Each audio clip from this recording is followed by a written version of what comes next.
Oh, there we are. Hey, everybody. Welcome.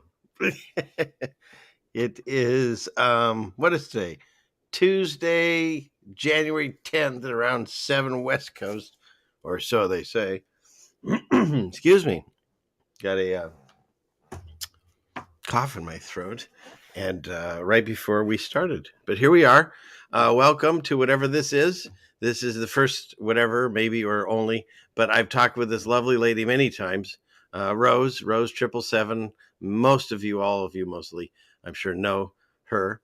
And this show came about because, well, a little quick backstory is we're both born and raised little Jewish kids, and this one started reading the Bible and talking to Jesus and stuff like that.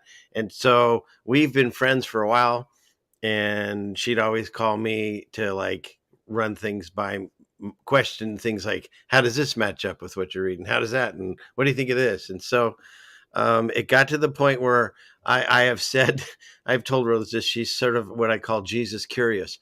And so she has family members that read to her also. And so she and I were talking, and she said, hey, we want to do a private StreamYard, and you could read a Bible passage, kind of like I said, I used to do with Stephen on Sundays when we could get together, or Mondays.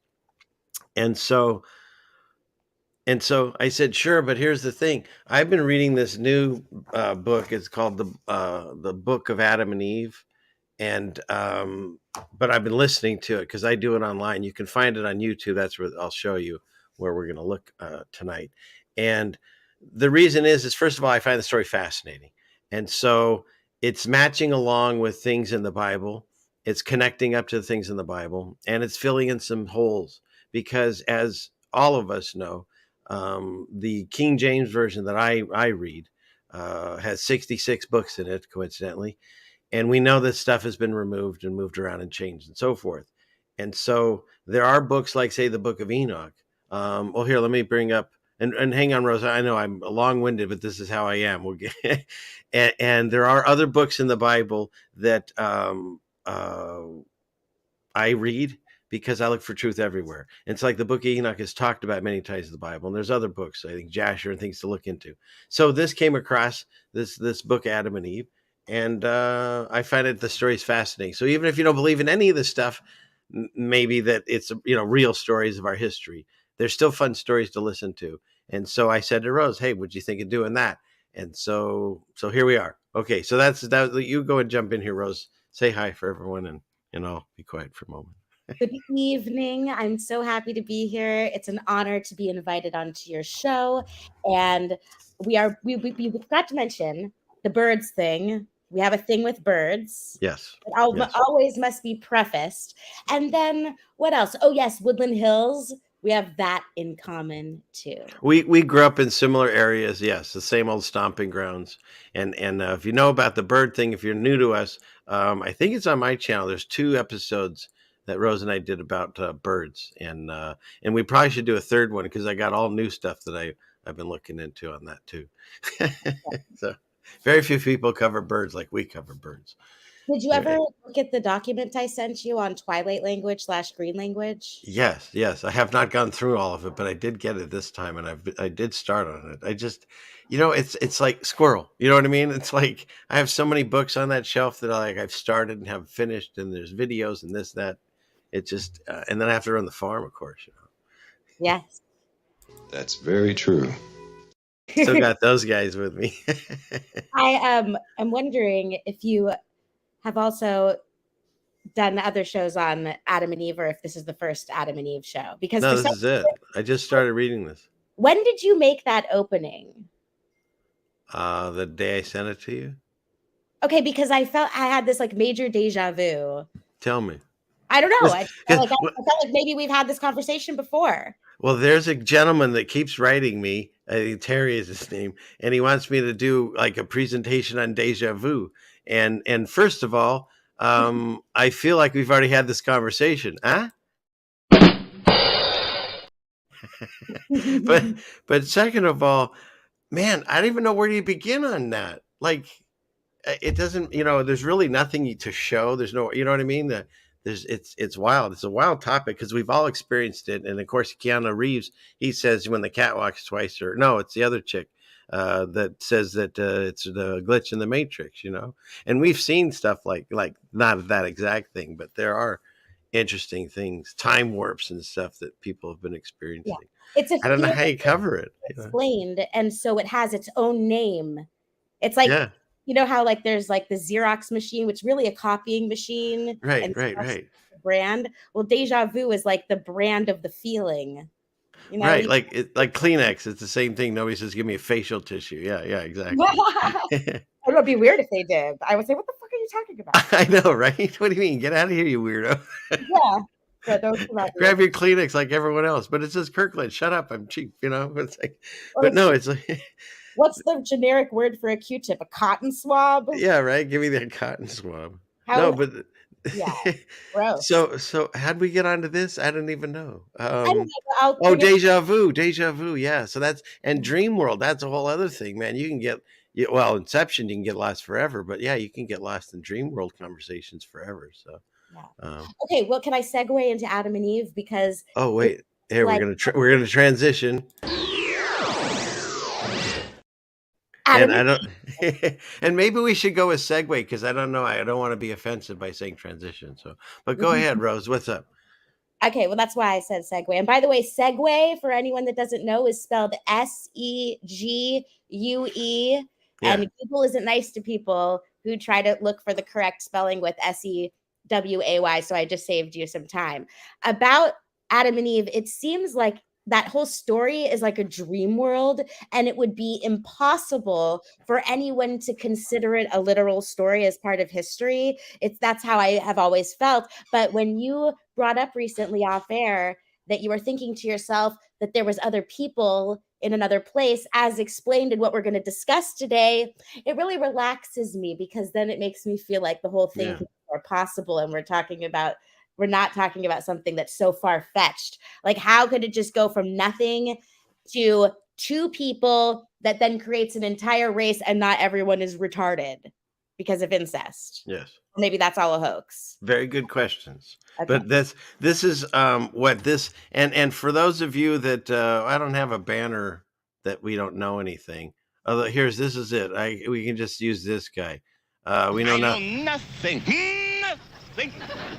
Okay, so I've set the bar low. So don't worry if it for people in the chat, thank you for being here, whoever's here. All I ask is that it just be respectful. I might say things that are different than your opinions. All I'm trying to do is hash this out live on air, and I'm welcome to anybody's opinion. Just be respectful of each other. And if you have questions or if I've done it wrong, email me. I'd love to hear from you. ceilingfanman2020 at gmail.com. Yeah, so what we're going to do is we're just going to kind of go through this because what I found was one of the questions I had was, okay, what I was believing, because what's written in the stories, you got Adam and Eve, and then you got Cain and Abel, and then Cain kills Abel, spoiler alert, and then Cain, what's his punishment? A, he gets banished. Where's he going? B, he's worried other people will kill him. Who are they? C, he has a whole family. Where'd they come from? So this book fills in a lot of those questions for me. And again, you can research where, who wrote it, just like all the other books. There's a history of who wrote it, how they found it, blah, blah, blah.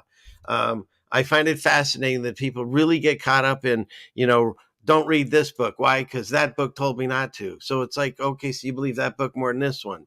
It doesn't make sense to me. I read everything and then I use my discernment and I ask God for help. That's where I get in, the faith thing. But, and so, like I said, so this book fills in some of those questions, like why did God accept Cain's and not Abel's? It goes over that, as far as why God was displeased with Cain's. I mixed that up, but he accepted Abel's, not Cain's. It goes over stuff like that. And plus the main one, the one that no one thinks about. Like when you think about Adam and Eve, this is, again, growing up Jewish, this is all I knew about Adam and Eve. Just all the Bible stories at that time, I believe, were just ways to keep you morally correct. And Jesus was a prophet like Moses. Am I right? This is about what they teach us. Then they teach you to read another language with vowels, and then when you get to the actual book, there's no vowels because they don't want you to know how to do this in real life. Imagine if you and I were still fluent in Hebrew, but they made us learn it, and then they never told us one important thing, that it's the Old Testament of the Bible. I had no idea as a little kid reading the Torah, I was also reading the Bible. See, they separated us so much. I had a gentleman on the screen with me. He has a channel surveyor raw and cameras everywhere. He's an auditor. And he grew up, I think it was Baptist. And he and I were talking, and he didn't know he was reading the Torah. How amazing is that? So at the same time, we're reading the same book, but they've got us so truncated and fractured to all these different religions that we don't know we're actually all studying the same ideas, and you can go out through all the different nations and find similar stories. And so I'm still not religious, but what I'm doing is I'm reading stories. What I found is a lot of the stories in the Bible, you can link up to things that are happening, not just right now, but things that have happened in the past. And so if those things have come true, then I'm going to continue to look into it to see if someone's using it as a playbook, let's say, then I want to see what they want to think is coming. And so that's the way you can prepare, as best you can. That's where faith comes in. You got to get spiritually prepared. But because of that, I came across this book and I figured we could read it and go from there. Because one of the things they tell us about Adam and Eve, that's where I was going with this, is they say, he fell out of the garden, right? And we wake up to the realization that we're living, in a satanic world at this point, and it's not fair, right? We didn't get a chance. He already fell. Eve made him do it, right? It's so funny when God says, Adam, why'd you do this? And he's like, oh, the woman did it. She made me do it. And he goes, Eve, why'd you do this? And she goes, it was the snake. It's like, even back then, nobody took credit for their, own responsibility. And so. Oh, Adam actually said that? Yeah, I'm paraphrasing. If you listen to me, I break down the Bible so I can understand it. But yeah, that's basically the way it works. Yeah, he goes down the line, and then he goes to the serpent, because at the time, when they described Satan, he most likely, because he can take any form, of course, but at the creature level, he was like some kind of dragon. It sounds like, because then that's when God says, "All right, now you're going to be on your belly the rest of your life and eat dust." And in fact, he goes over that in this book, because there's another time that he takes away his ability to talk and stuff. So it's pretty wild. But the thing is the what was I going to say? Oh, so they teach us, what do we know about Adam and Eve? So yeah, so they were the reasons that we're in this mess. And thanks a lot. But when you read this book, it describes the utter I don't know how to explain it, when you're just so overcome with emotion of sadness, because he's seen the garden. They live there, and he hates this place. In fact, if you read these books, according to these books, he tries to kill himself. So And he where did this book come from? I'm sorry? Where did this book come from? This book, I think we got it at a bookstore here in no, I'm kidding. Is it ancient? Yeah, from the Apocrypha. Like always, you try to say these words. This one's even worse. What does this say? From the Apocrypha, and I'm not even going to try the pseudo. Say it. Pseudepigrapha. Thank you very much. Of the Old Testament by R.H. Charles in 1913, and blah blah blah. So again, research it, and it talks about. Well, again, you guys can research it, but the main thing is we're going to discuss this book, and I'll relate it to the things that I do know. Hopefully, I remember that are in the scriptures, and we'll have some fun. And if everyone hates it, then it'll just be Rose and I talking like we were going to anyways. That's very true. But if you are here listening to us, well, Welcome to the party, pal. I still have those. I might as well use them. Yeah. So, okay. So, let's see. Let me go some water here. I'm here for the clips. Nice. Oh, what do we have? I don't have anything for that. But we don't have any nice. Okay, but seriously, yeah. I'm very interested in this book. Okay. Good that you should explain to me the actual Adam and Eve story in the regular book, and then how. Where this book picks up is right as they make the mistake and they're kicked out of the garden, and it talks about where they go to live. in this cave that God makes them and stuff, and the trials and tribulations that they go through. And let me bring this up here. In the Bible, though, what happens after that? When they screw up, it goes to what in the Bible? What's the next story? Well, it continues on here. Oh, so they're parallel stories at the same time? Right. But this is filling in like one of them would be like the synopsis, and then this fills in all the other stuff. I got it off of this gentleman's. Hopefully, he has way more subscribers, doesn't he? Might help Christopher Glenn. But see, look, he reads all of them, and I like his voice. He's got Enoch and Jasher, and so like if you're gonna listen to music in your car, or if you're gonna listen to the radio news or whatever, I throw these things on, and I like his voice for this stuff. So so that's where I grabbed it from. And where am I at here? Let's see. Now, if we want something on the screen, I can put this thing with us. Let's see. I think I can do it. Let me get back out of this one. I think if I do it this way, share. No, not that way. Share this way. Let's see.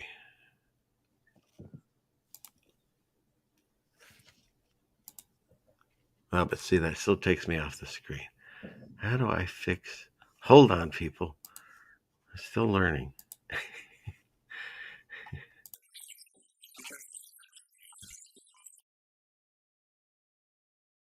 What are you trying to do? Oh, I'm trying to have that play. I don't know why. I'm trying to play this video and be able to see us on the side there.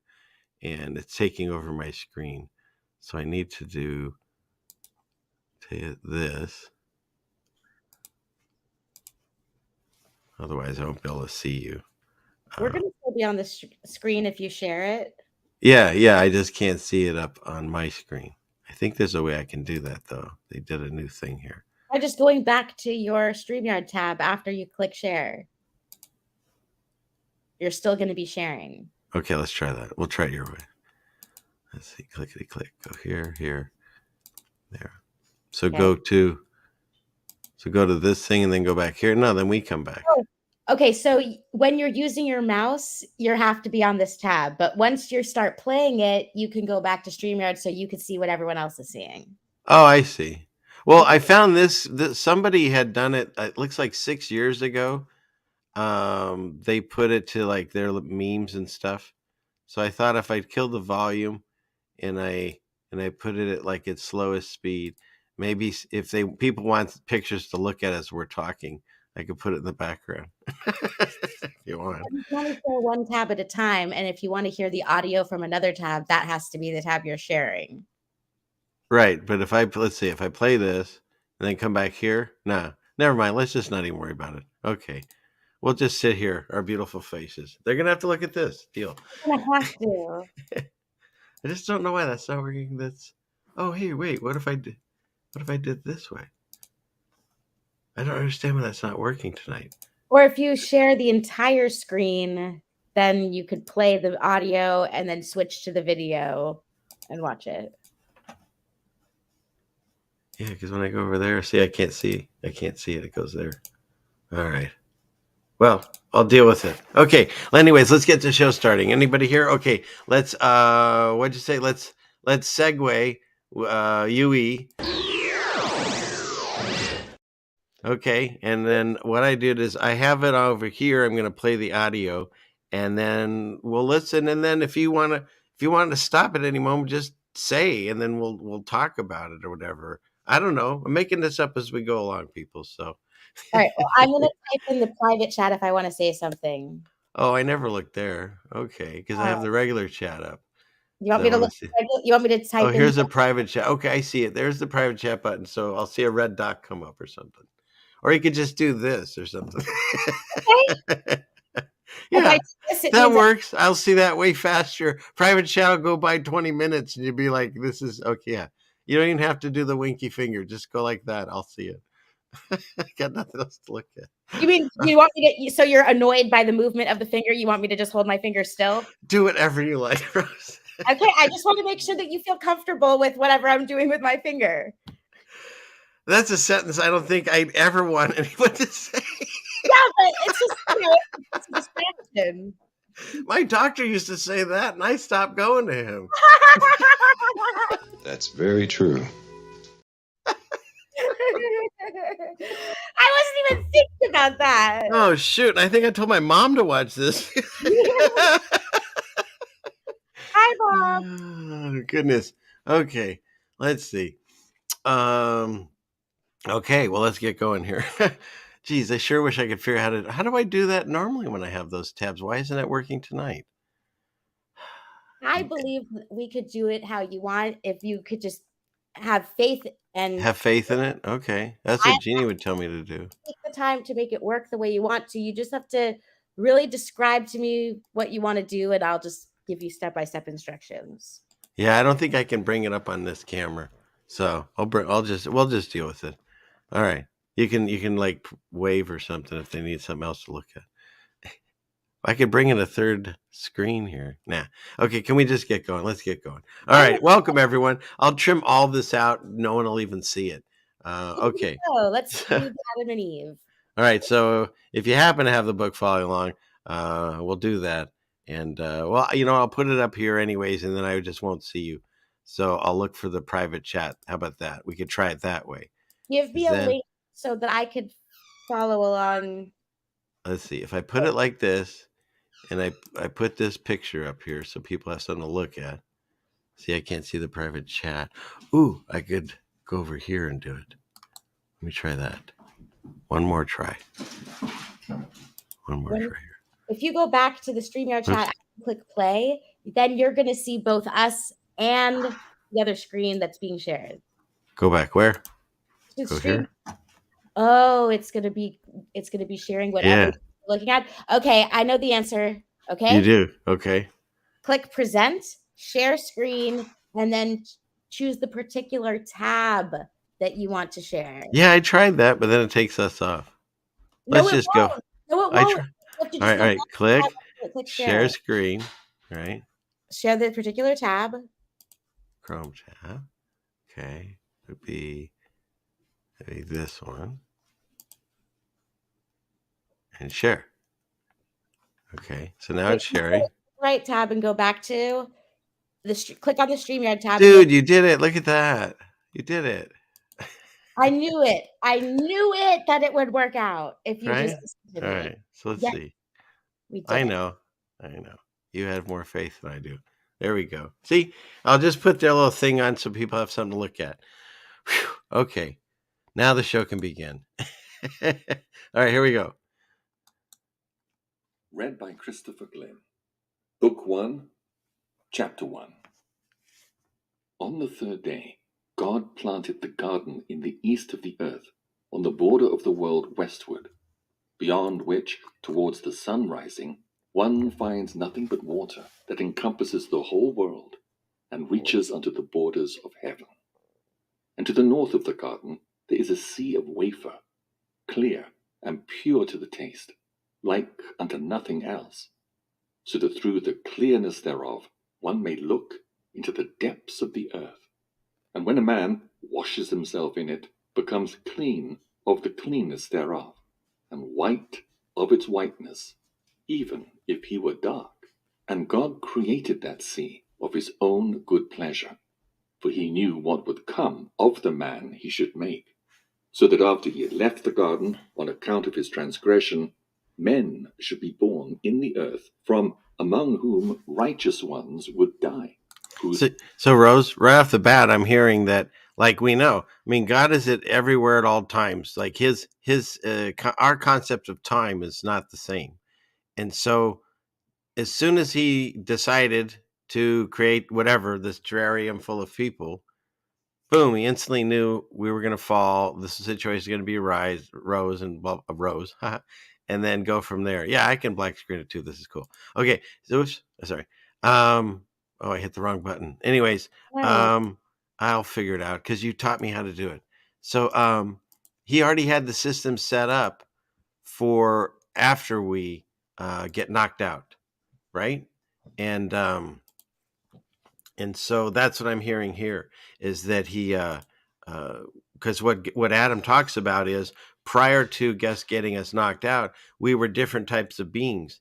We were able to talk to angels, we were able to see them, and we didn't have the same, we didn't have to exist like we do now. So, anyways, Isn't okay? Isn't it annoying that we have to go to the bathroom and eat food? It would be easier if we were all breatharians, right? And we would be able to yeah. focus on doing artistic things. That's Like, actually, I guess I'm running ahead because the book is quite intense. But one of the things that happens is when God finally has to fix our bodies to where we have to eat and do that, it's like the saddest day of Adam's life at that point, because at that point he knows for certain they can't go back. Because throughout this book, he's trying to get back and get into God's graces and come up with some way of going back. And he told us, and that's an interesting thing about the dates. He said that we have to be out of the garden. I think it's for 5,500 years, and then he will bring us back. And that's Adam's promise.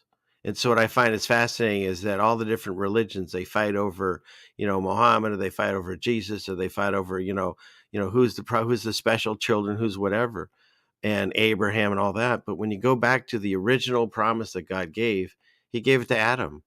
And he said, after you have to, because Adam has to go through something before he's allowed back in. He has to cleanse himself. And that's the same thing that we're going to have to do, I believe. I believe the promise that we got from God doesn't start with Jacob and Israel. It doesn't start with Abraham. I think it goes all the way back to Adam, because from Adam's seed begot Abraham, and then all the way down. And so that's what I believe. And God says he's going to bring him back. So I think that's what we need to do. So did that help? Or am I just rambling? yeah. I'll play the music. Here we go. Whose souls God would raise at the last day, when they should return to their flesh, should bathe in the water of that sea, and all of them repent of their sins.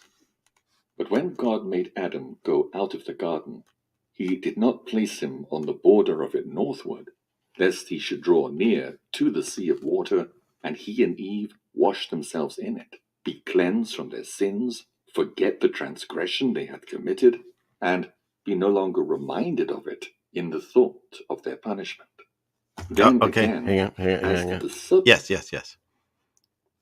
Oh, you're muted. You are muted. Remember, I don't know the story, the original story.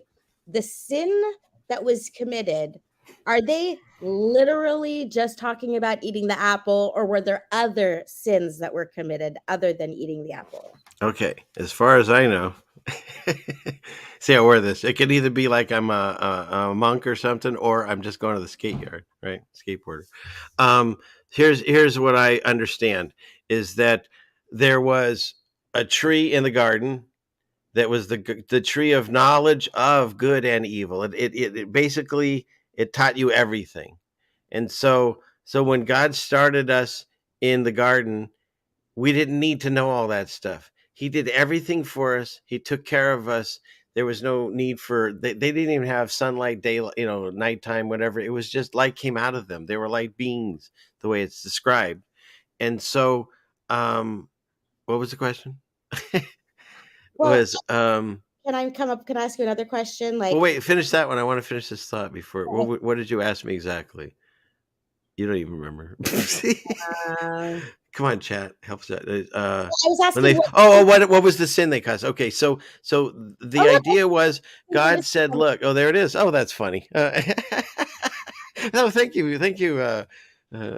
Random pictures. So yeah, so the sin was that Adam seemed like he was pretty cool with it. Like he liked where he was and everything was chill. And I'm not blaming the woman. He does. But Eve shows up and she gets tempted by the serpent, by Satan, and he's like, "Hey, why don't you try this tree?" And she's like, "Well, we're allowed to." It's like the beginning of Steve JMO's opening. We're allowed to eat from any tree in the garden except that one. And he's like, "Well, yeah, because God knows if you eat from this one, it'll open your eyes and you'll be as God." And again, the satanic agenda and so forth like that. And so she's like, "Well, no, he said that we're going to die." And he's like, "Come on, God wouldn't put a tree in here and then tell you if you eat it, he'll kill you. He's not going to kill you. And so she did. She brought it to him, and they both partake of it. And so, like, it's almost like they didn't have to do a thing. They had one rule, don't touch this area. And I don't know why it has to exist, but think about it. Whatever being God is, everything comes from God. And whatever name you want to insert there. People get caught up on the names. That's the one I'm using for tonight. Okay, big G, whatever. So everything comes from God. Everything has to be in it. He has to have this knowledge of everything. But why do we? Like, you don't teach your 5-year-old how to shoot a firearm, at least, most of us don't. Maybe he doesn't need that knowledge. Maybe, he'll be fine without it for now. And so it's the same thing. God was just like, hey, I got this perfect place. You won't need anything. And we were literally like babes in the wood. And next thing you know, we figured out as soon as they take a bite, they know everything. They realize they're naked. That's when the things keep showing up as I'm talking. They realize they're naked. And they hide themselves, and which is funny, you don't hide from God, but that's the whole idea when you read the Bible and he's like, hey, Adam, where are you? It's not like you can't find him. He wants to hear his response, because that's the one thing we all agree we have free will. And so Adam can say, oh, I'm right over here, I'm hiding from you, and he's hiding. Look, that's his exact same. and, That's how you're supposed to continue on. Right. I don't silly. And so, so just follow the pictures. All right. Well, are we good? Let me fire up the music again. You ready? Okay. Here we go. Northern side of the garden, God was not pleased to let Adam dwell there, because when the wind blew from the north, it would bring him on that southern side the delicious smell of the trees of the garden. Wherefore God did not put Adam there, lest he should smell the sweet smell of those trees, forget his transgression, and find consolation for what he had done. So it's really specific where he's putting smell him. of the trees, and not be cleansed from his transgression. Again also, because God is merciful and of great pity, and governs all things in a way he alone knows, he made our father Adam dwell in the western border of the garden, because on that side the earth is very broad, and God commanded him to dwell there in a cave in a rock, the cave of treasures, below the garden. Chapter 2. And I think that if they haven't found it, there's people searching for all these things, because it does, according to the stories, it still exists. So that's where we got put as a society, as a people, to the west of the garden, I guess. So, and isn't it interesting that we're always trying to get back to the garden in all these songs and stuff? And anyways, let's go. But when our father Adam and Eve went out of the garden, they trod the ground on their feet, not knowing they were treading. And when they came to the opening of the gate of the garden, and saw the broad earth spread before them, covered with stones, large and small, and with sand, they feared and trembled, and fell on their faces from the fear that came upon them. And they were as dead, because whereas they had hitherto been in the garden land, beautifully planted with all manner of trees, they now saw themselves in a strange land which they knew not and had never seen. And because at that time they were filled with the grace of a bright nature, and they had not hearts turned towards earthly things. Therefore had God pity on them, and when he saw them fallen before the gate of the garden, he sent his word unto Father Adam and Eve, and raised them from their fallen state. So it's almost like Chapter we 3. died when we fell out of the garden. God said to Adam, I have ordained on this earth days and years, and thou and thy seed shall dwell and walk in it until the days and years are fulfilled, when I shall send the word that created thee, and against which thou hast transgressed, the word that made thee come out of the garden, and that raised thee when thou wast fallen. Yea, the word that will again save thee when the 5 days and a half are fulfilled. So 5 But days when and a that half, and a long 5 days and a half, that would equal to 5,500 years, according to, people that supposedly know that stuff. So Mhm. isn't that interesting? So if you do the timeline, I've tried to do it. We're pretty close. If you go all the way Why back, in the lamb? Why? yeah, that makes no sense. If you look up King James or whatever, it never said "lion the lays of the lamb" anymore. For those of us playing along. Okay, let's move on. Adam heard these words from God, and of the great 5 days and a half, he did not understand the meaning of them. For Adam was thinking that there would be but 5 days and a half for him to the end of the world.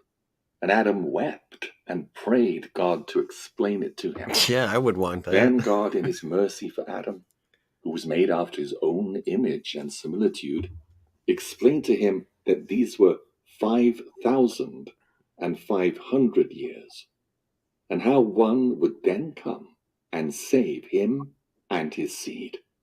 So that'd be But us. God had before that made this covenant with our father Adam in the same terms ere he came out of the garden, when he was by the tree whereof Eve took the fruit and gave it him to eat.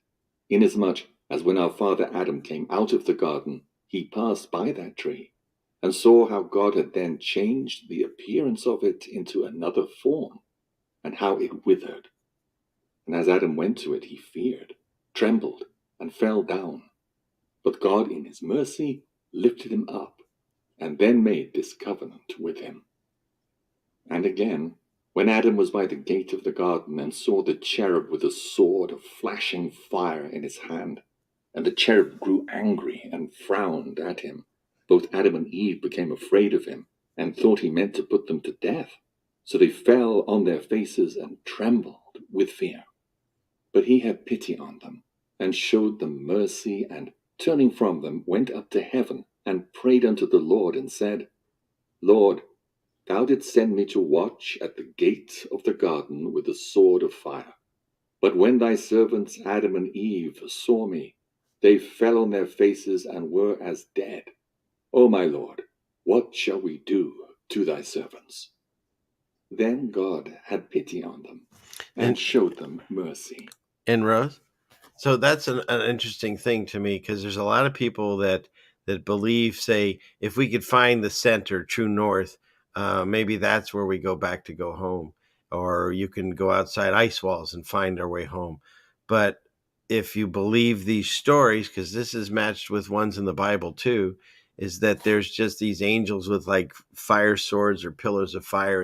It's blocked off and surrounded, and even if you could find it, you're killed instantly. Except these two, because they talk about it later. This angel's like, oh shoot, if I go down and do what I'm supposed to do, what if God, you don't want to make God mad, so he's not sure what to do. But yeah, I find that interesting. Is that I Wait, believe that why, there is. I'm sorry. Go ahead. can What's you that? explain why he's not sure what to do? I can't hear you. Say, may Can turn you your ex- mic up. can you explain why he's not sure what to do? Yeah, because his job is to come down and kill someone that's trying to get to the garden if you're not supposed to. But it's Why is Adam and his Eve. job, though? It's Adam and Eve, and he's like troubled, because if he does it wrong, then God's going to be mad at him. This is what, anyways, what the angel supposedly is saying on these writings. But But why is it his job to kill someone? well, they to protect certain realms and stuff, you're not allowed. You know, I didn't make the system. I'm just reporting what I'm hearing, and that there's certain angels that they just sing God praises all day. There's certain angels that take your prayers to him. There's certain angels that watch over you and your family and things like that, and there's certain angels that protect the throne of God, I guess, or at least To kill people. well, yeah. I mean, Well, I mean, God's they say that God give life and take God, it away. yeah. Which Are, that's been Mandela affected. That was in the Book of Job. For any of you not knowing this, it's I found it on my show. I think it was that it used to be the Lord giveth, the Lord taketh away, and now Job says the Lord gave, past tense, and the Lord hath taken. So it doesn't, it sounds weird even saying it, but yeah. yeah. So the idea is this: if God created everything, then he can uncreate it. No one else can. Now, does he do bad things? No, I believe he allows the world to play itself out with the free will. He allows bad things to happen, but he can also protect and save. And if we don't go through whatever it is that we all feel that we're going through, nothing's going to change. And there's a lot of atrocities going on in the world, and we'll all go back into watching football. And God's like, I've had enough of that. We're going to go through what I think is, towards the end game, and go from there. And so, yeah. All right, book. Let's hit the book. All right. And sent his angel to keep the garden. And the word of the Lord came unto Adam and Eve, and raised them up.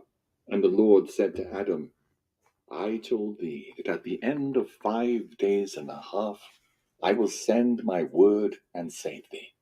Strengthen thy heart, therefore, and abide in the cave of treasures, of which I have before spoken to thee. And when Adam heard this word from God, he was comforted with that which God had told him, for he had told him how he would save him. Chapter 4. See, and I think that's really Adam and important Eve too. wept for having come out of the garden their first. You're muted, but yeah, I think that's important too. That's where he's given the promise. You will be back, like Arnold Schwarzenegger. Nah. Yeah, I like everyone's different interpretation of what Adam and Eve look like. That's funny. Okay, here we go. Oh God, that's really an interpretation. Yeah. Oh man, the pictures are listening to me. Yeah, like I like that one. Oh, what do you think of this one? That was Alex Gray I saw in the corner. That's the artist, and that artist is famous for doing like DMT art. Oh, okay. All right. Right So I on. guess that's what it looks like. First abode. And indeed, when Adam looked at his flesh that was altered, he wept bitterly, he and Eve, over what they had done. And they walked and went gently down into the cave of treasures. And as they came to it, Adam wept over himself and said to Eve, Look at this cave that is to be our prison in this world and a place of punishment. What is it compared with the garden? What is its narrowness compared with the space of the other? What is this rock by the side of those groves? What is the gloom of this cavern compared with the light of the garden? What is this overhanging ledge of rock to shelter us compared with the mercy of the Lord that overshadowed us? What is the soil of this cave compared with the garden land? This earth strewed with stones, and that planted with delicious fruit trees.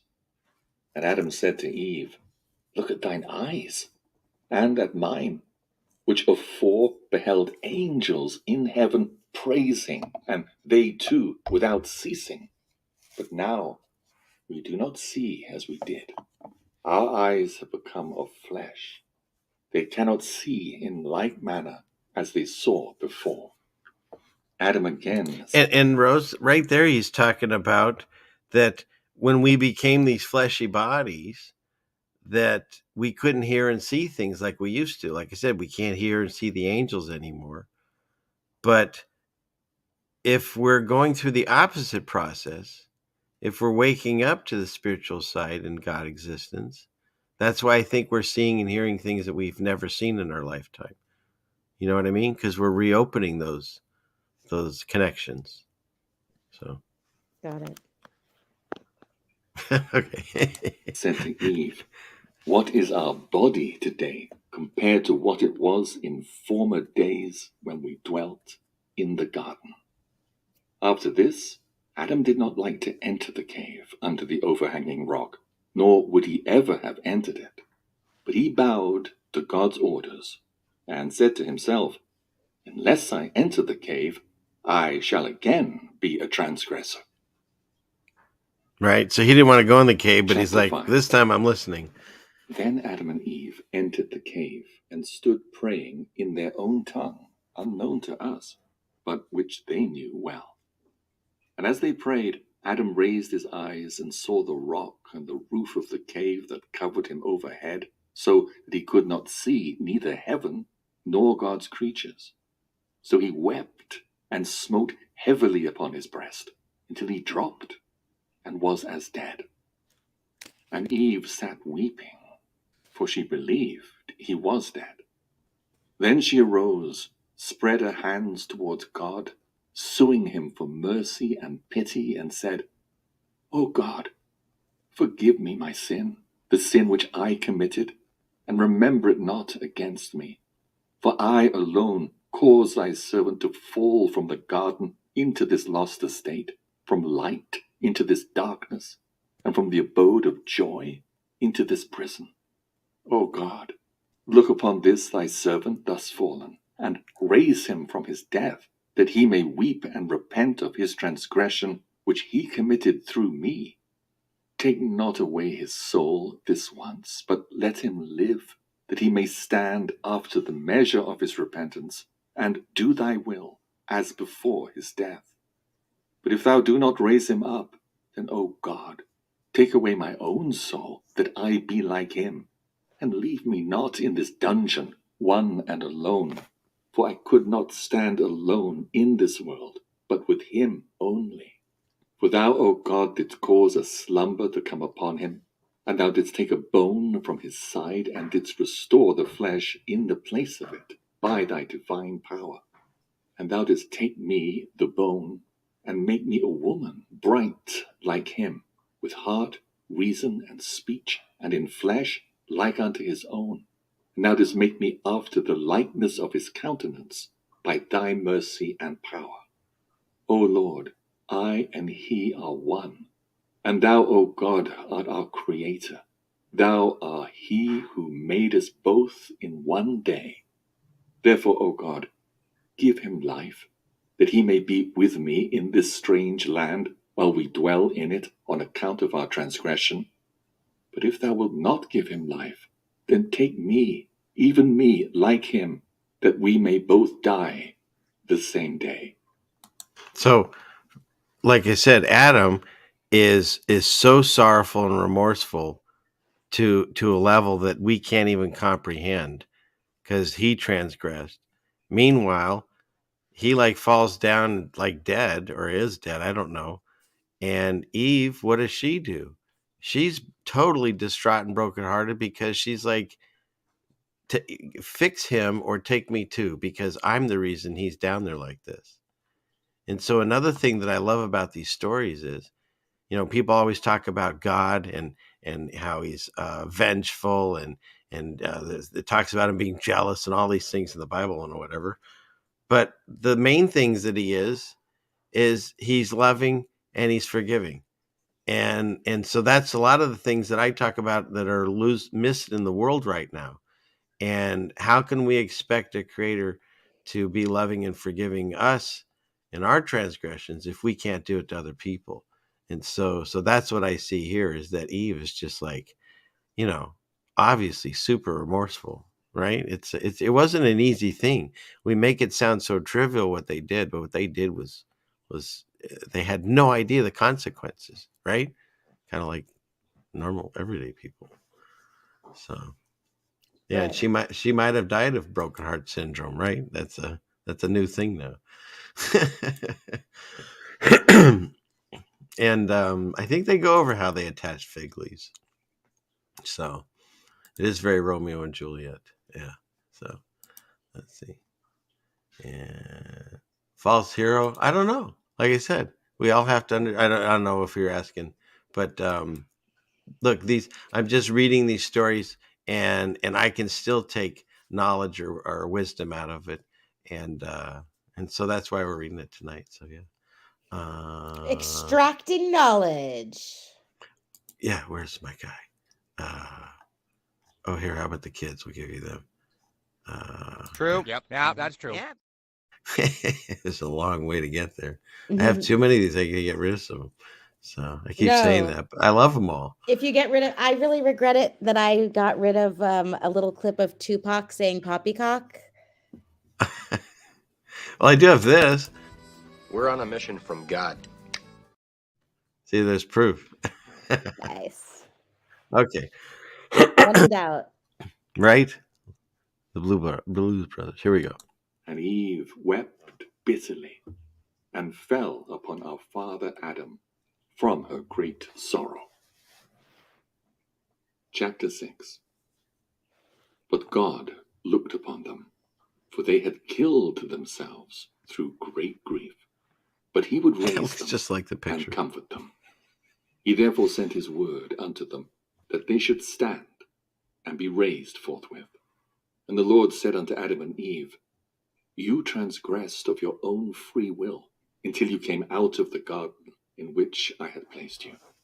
Of your own free will have you transgressed through your desire for divinity, greatness, and an exalted state, such as I have, so that I deprived you of the bright nature in which you then were, and I made you come out of the garden to this land, rough and full of trouble.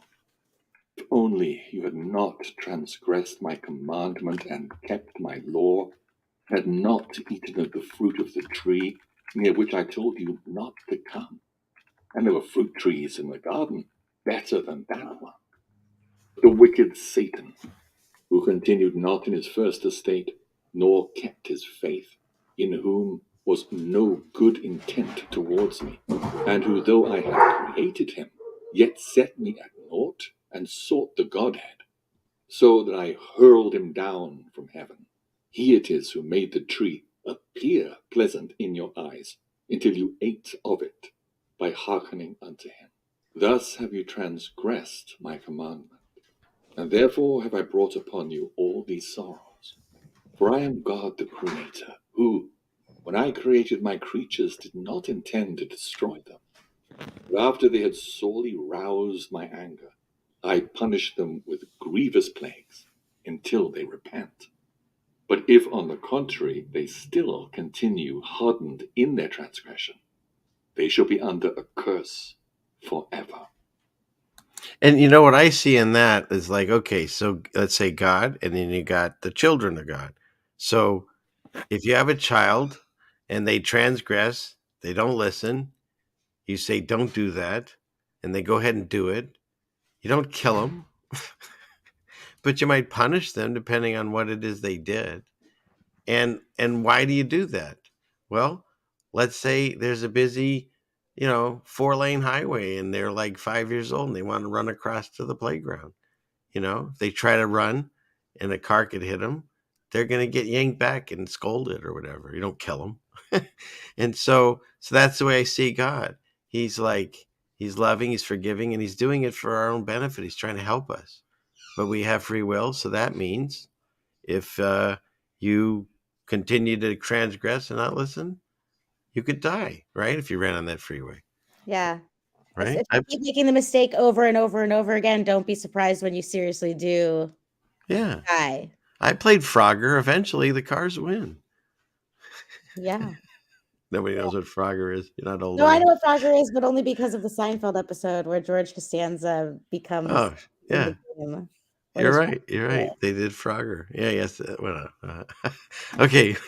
You and I can get lost in a 10-hour conversation and forget where we were. Yeah. All right. Stay focused. Let's do it. Okay. Chapter 7. When Adam and Eve heard these words from God, they wept and sobbed yet more. But they strengthened their hearts in God, because they now felt that the Lord was to them like a father and a mother. And for this very reason they wept before him and sought mercy from him.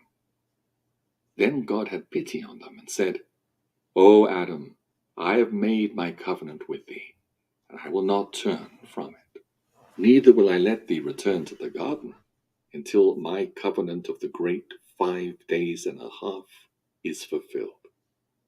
Then Adam said unto God, O Lord, thou didst create us and made us fit to be in the garden, and before I transgressed, thou madest all beasts come to me, that I should name them.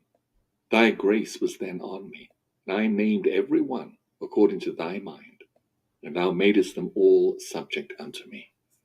But now, O Lord God, that I have transgressed thy commandment, all beasts will rise against me, and will devour me and Eve thy handmaid, and will cut off our life from the face of the earth.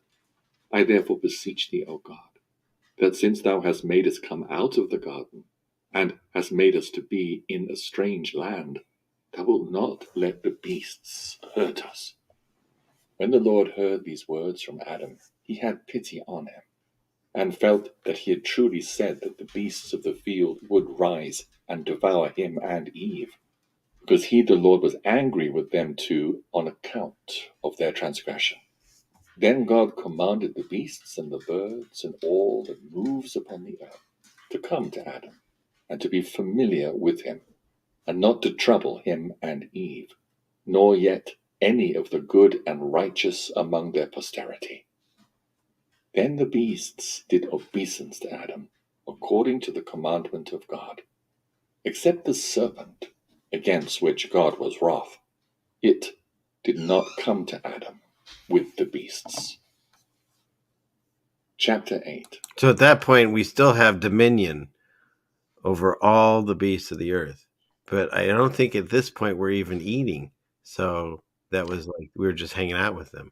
And what was he saying? Under which circumstances would the beasts rise up against them?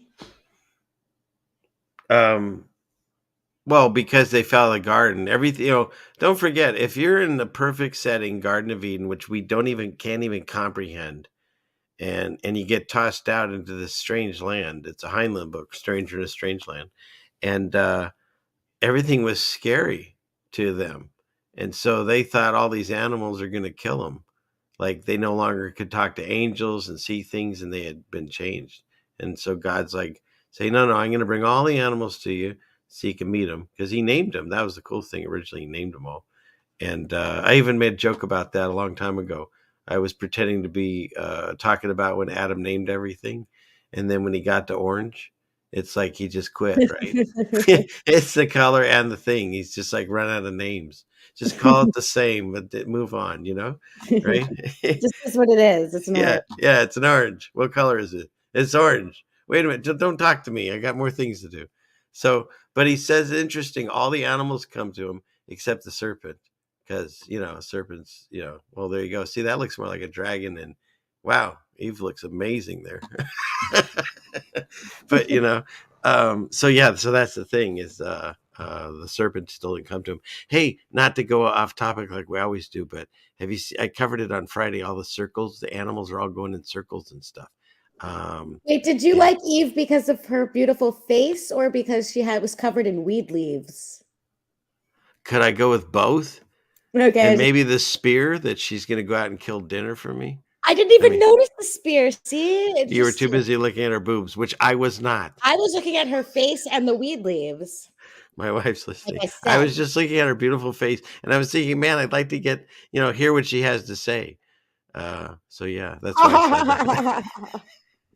I think we should go back to the book before I bury myself anymore. Here we go. Then Adam wept and said, O God, when we dwelt in the garden and our hearts were lifted up, we saw the angels that sang praises in heaven. But now we do not see as we used to do. Nay, when we entered the cave, all creation became hidden from us. Then God the Lord said unto Adam, When thou wast under subjection to me, thou hadst a bright nature within thee. And for that reason couldst thou see things afar off. But after thy transgression, thy bright nature was withdrawn from thee, and it was not left to thee to see things afar off, but only near at hand, after the ability of the flesh, for it is brutish.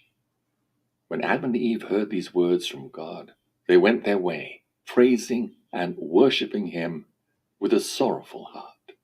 And God ceased to commune with them. That's sad. Chapter 9. Very Then depressing. Adam and Eve came out of the cave of treasures, and drew near to the garden gate. And there they stood to look at it, and wept for having come away from it. It's just And so Adam and sad. Eve went from before the gate of the garden to the southern side of it, and found there the water that watered the garden from the root of the tree of life, and that parted itself from thence.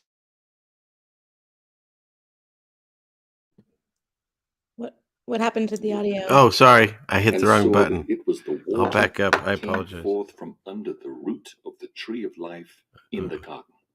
And Adam, They're finding the water that's coming from the roots of the tree of the life of garden. Sorry. We had audio issues. Okay. But it is sad, right? Right? It is. It's the worst day ever. You imagine this? What? The worst day. Yeah. Yeah. So, okay. wept and wailed and smote upon his breast for being severed from the garden, and said to Eve, Why hast thou brought upon me, upon thyself, and upon our seed, so many of these plagues and punishments? And Eve said unto him, What is it thou hast seen to weep and to speak to me in this wise? And he said to Eve, Seest thou not this water that was with us in the garden, that watered the trees of the garden and flowed out thence? And we, when we were in the garden, did not care about it. But since we came to this strange land, we love it and turn it to use for our body. But when Eve heard these words from him, she wept. And from the soreness of their weeping, they fell. Is she weeping because she's recognizing the satanic agenda? Say again? Is she weeping because she's recognizing the satanic agenda of having to like utilize death and others and like use things to your advantage in order to survive? I don't think she's that advanced in the idea of what's happened yet. I think they just realized they went from like the most incredible penthouse. I don't know. Pick your most favorite place you've ever could live, and instead they're living like on the streets of San Francisco right now. You know, along the highway. Right. And culture that would be sad. Yeah. Major culture shock. Right? It's honestly like they put bags on their heads, kidnapped them, and there's that beautiful, intelligent Evian, and then drove them somewhere, and then just dropped them off. They have no idea what's going on, and yeah, so that's what I have. Okay, and let's see, what do we have here? So people, let's see, what is it? Has helped me lose my faith. God, what is? Well, see, that's the thing. What I'm trying to do with Rose is hash these things out, because I don't really believe he's gaslighting them. What I believe happened is we all have free will. And thank you for the questions, please. And when I can see him in the chat, I'll talk to him if I can respond. If I know there's your sowing of fig leaves, people are asking about that in the chat. But angels, I think, do it for them. But the question, why does God allow bad things to happen? And so again, I get to believe that goes with free will. Like, no matter if you believe the stories of the Bible or not, it seems like everyone kind of agrees with we have, well, I call them God-given rights. We have free will. And so even the angels, Satan decided I can run this place and came down here. Imagine that he thought he was hanging out with God and the angels and stuff, and decided he'd rather come down here and run this place. And when they show you on TVs and movies and stuff, they show Satan as this hideous monster, which in this book, there's a few times when God shows his real face to Adam, and it's horrifying. But at the same time, Satan's known to be beautiful. Obviously, he can change and shapeshift. And so whatever each one of us thinks is beautiful, it's like that movie It, where the monster looked like anybody that you wanted it to look like. That's what I believe they have the capability of. And he was able to convince angels that were literally hanging out with God that they could do better with him. Like, that's how, on the level of deceit that he can do. And the fact that he was able to deceive them, and then he of course went on to deceive us, and he's still doing it. And so that's why I believe it's important to check out these books, because I believe the stories, maybe things have been embellished, we don't know, but the basic ideas and the stories are there. There's some truth in it, just like everything else. And so what I do is I take the meat and spit the bones. And so even if you believe the stories are like too out there, at the same time, the messages and the morals and the stories, the lessons, I do believe are still worthwhile. And so that's why I'll read these books. And again, each use your own judgment on what you feel is right for you. So your results may vary. Right. So okay, let's see where are we at.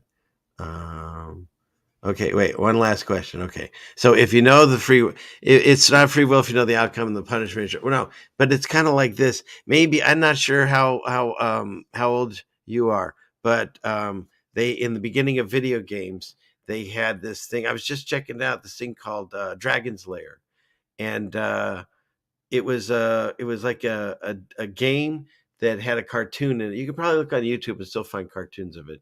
And it had a game that had a cartoon in it, and you would hit buttons depending on like the dragon and things coming at you, and depending how fast you hit it, if you hit it in the right frame of time, and if you hit the correct button, you would move on in advance to a new part of the cartoon. And if you hit it wrong, whatever, you move off to some death scene or something. And so in a remedial way, because that's where you are on the remedial channel. That's my way of thinking, is that God gave us free will, and they've even done movies on this. Where I think didn't the Avengers just do this? There you go. You can relate it to a Marvel movie. Who was it that I think it was Iron Man? And now I've turned off the women of the audience. But anyways, Iron Man, he gets some kind of time thing, and he can see immediately every outcome, and which one's going to be successful. And I feel that's a version of like what God can do. So we have free will, and depending on what we choose in our life, we have crossroads every day. We make decisions every single day, all day long. And our decisions and our choices, based on what whatever moral code we're putting ourselves to, affect us in different ways. And the ripple effect, shout out to Jen, they go out to other people in our surroundings. And so, no, God didn't set us up to be punished and die. God set us up a good system. It got muffed up, and we got deceived. And so now our path is to find our way out, right? You go to the mazes at Halloween time, and you go in, and then you got to find your way out. And so however we got in, we're in. Now how are you going to find your way out? Does any of that make sense? We can edit it out. Yeah, it makes sense. It's a realm of possibilities that exist. Right? That's all we're doing here. No, I wasn't saying that about what we're doing. I'm saying that that's what like God is that it's a realm of possibilities. Like there's all the computations that could happen, but there's rules in place for us to dictate how it plays out. True. Yep. Yeah, that's true. Thank you. You bet. And just remember, everyone, and again, I don't mind having discussion. That's why we're doing this. I want people to like look into it and tell me things and look at. But at the end of the day, there are no experts.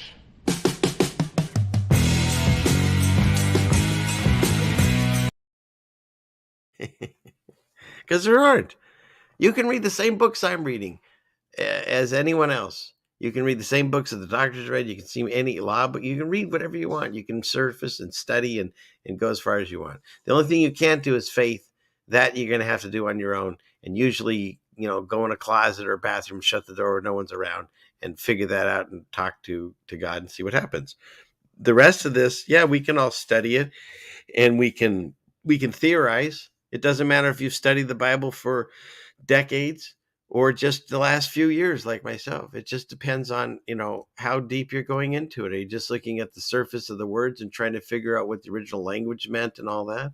Or are you actually listening to the stories and the parables and trying to figure out how they match up with things going on in your life right now? And maybe you can use the examples, whether they're made up or not, as to how these people solve their problems, and maybe that's a way you can solve your problem. Again, that works for me. I've been able to use that and figure problems out in my life and have good outcomes from it, from a book that I don't know how it got here, but it's here. So, okay, where are we at? Boom, baby. Ooh, wrong one. But that's okay. I like that one too. Okay. We'll segue back into the book. Everybody having fun? I'm having fun. So let's see. Here we go. Enter themselves in it, so as never again to return and behold the creation.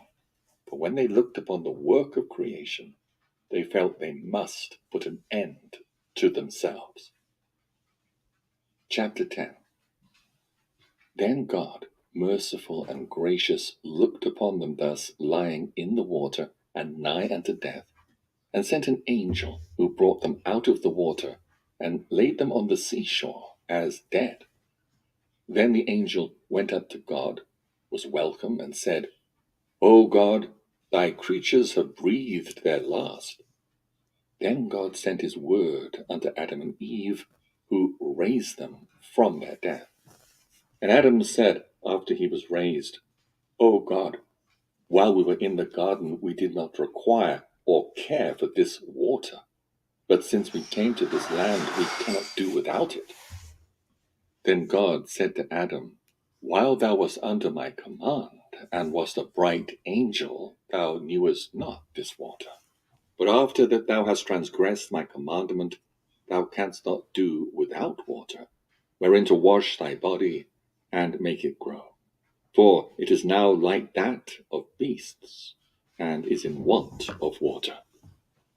When Adam and Eve heard these words from God, they wept a bitter cry, and Adam entreated God to let him return into the garden and look at it a second time.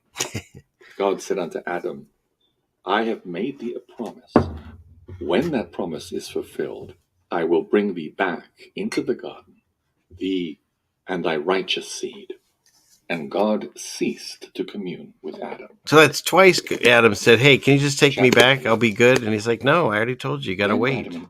And then he ceases to communicate. Yeah, but I think part of that is he just... Wait, where's my mouse? There we go. I think that's just like end communication. It doesn't mean he's not talking to him ever again. Just like, I'm done talking today. Okay. You know? It's like, you know, when you sent the kid to his room because he acted out, and then they keep opening the door. Can I come out yet? No, go back to your room. I'll tell you when you come out, right? That's what I see it. Only instead of being in your room for like a couple hours, it's 5,500 years. Right. Shit. Okay. Exactly. Okay. Right.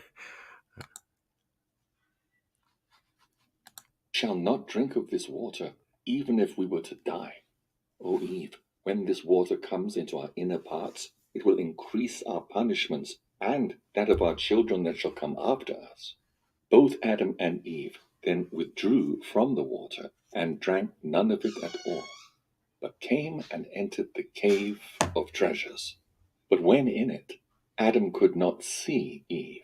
He only heard the noise she made. Neither could she see Adam, but heard the noise he made. It was pitch black. Then Adam wept in deep affliction, and smote upon his breast, and he arose and said to Eve, Where art thou? And she said unto him, Lo, I am standing in this darkness. He then said to her, Remember the bright nature in which we lived while we abode in the garden. O Eve, remember the glory that rested on us in the garden. O Eve, remember the trees that overshadowed us in the garden while we moved among them. O Eve, remember that while we were in the garden, we knew neither night nor day. Think of the tree of life, from below which flowed the water, and that shed luster over us. Remember, O Eve, the garden land, and the brightness thereof. Think of that garden in which there was no darkness while we dwelt therein. Whereas no sooner did we come into this cave of treasures than darkness compassed us round about, until we can no longer see each other, and all the pleasure of this life has come to an end. Chapter 12. Hey, I don't know about you. Can I I'm going to take a quick pee break. I can let it keep running and you can talk to the people. I'll be right back. Well, just let it keep running, but I'm not going to talk. I just want to listen. Okay. All right. And I'll just 10 seconds, no, more than 10 seconds. Okay, here we go. Adam smote upon his breast, he and Eve, and they mourned the whole night until dawn drew near. And they sighed over the length of the night in Ma'azia. And Adam beat himself and threw himself on the ground in the cave from bitter grief and because of the darkness, and lay there as dead. But Eve heard the noise he made in falling upon the earth, and she felt about for him with her hands, and found him like a corpse. Then she was afraid, speechless, and remained by him. But the merciful Lord looked on the death of Adam and on Eve's silence from fear of the darkness, and the word of God came unto Adam and raised him from his death, and opened Eve's mouth that she might speak. Then Adam arose in the cave and said, O God, wherefore has light departed from us, and darkness come over us? Wherefore dost thou leave us in this long darkness? Why wilt thou plague us thus? And this darkness, O Lord, where was it ere it came upon us? It is such that we cannot see each other. For so long as we were in the garden, we neither saw nor even knew what darkness is. I was not hidden from Eve, neither was she hidden from me until now that she cannot see me. And no darkness came upon us to separate us from each other, but she and I were both in one bright light. I saw her, and she saw me. Yet now, since we came into this cave, darkness has come upon us, and parted us asunder, so that I do not see her, and she does not see me. O Lord, wilt thou then plague us with this darkness? Chapter 13. So you can see how sad it is. They're light beings. They've never had darkness, and now they're just surrounded by it. I mean, it's kind of a metaphor of it, literally kind of where we live in this fallen world, right? And they're in the cave together, but they literally can't see each other. Yeah. But they And, can you hear know, each other and communicate like Helen Keller. yeah. Yeah. And in fact, if you look, Jen's in here. Hi, Jen. Jen and myself and my wife, we all went to the ape caves. And if you turned off your flashlights, you couldn't see your own hand in front of your face. So that's kind of what they're describing. All right, here we go. Then, when God, who is merciful and full of pity, heard Adam's voice, he said unto him, O Adam, so long as the good angel was obedient to me, a bright light rested on him and on his hosts. But when he transgressed my commandment, I deprived him of that bright nature, and he became dark. And when he was in the heavens, in the realms of light, he knew naught of darkness, but he transgressed. And I made him fall from heaven upon the earth, and it was this darkness that came upon him. And on thee, Adam, while in my garden and obedient to me, did that bright light rest also. But when I heard of thy transgression, I deprived thee of that bright light. Yet of my mercy I did not turn thee into darkness, but made thee thy body of flesh, over which I spread this skin, in order that it may bear cold and heat. If I had let my wrath fall heavily upon thee, I should have destroyed thee. And had I turned thee into darkness, it would have been as if I killed thee. And seeing that's pretty, really big there too, because that's where I see again a merciful God. Again, just taking these books as, let's say, they're real, okay. And so what he's saying there is he's saying that you know, I could have just reset everything, because he does that right with the flood. He only saves this one perfect family, but why does he do that? It's not just because people are wicked. It's the genes have been so compromised by all of the whatever the Satan side, of genes that we're no longer the creation that God created. And so that's why he does the whole reset. And he only takes, well, I used to think he'd just take the clean animals two by two, but now there's Mandela effect or whatever. He's taken all kinds, unclean and clean. He's taken 7 of some and 2 of others. I don't know. It's very confusing now.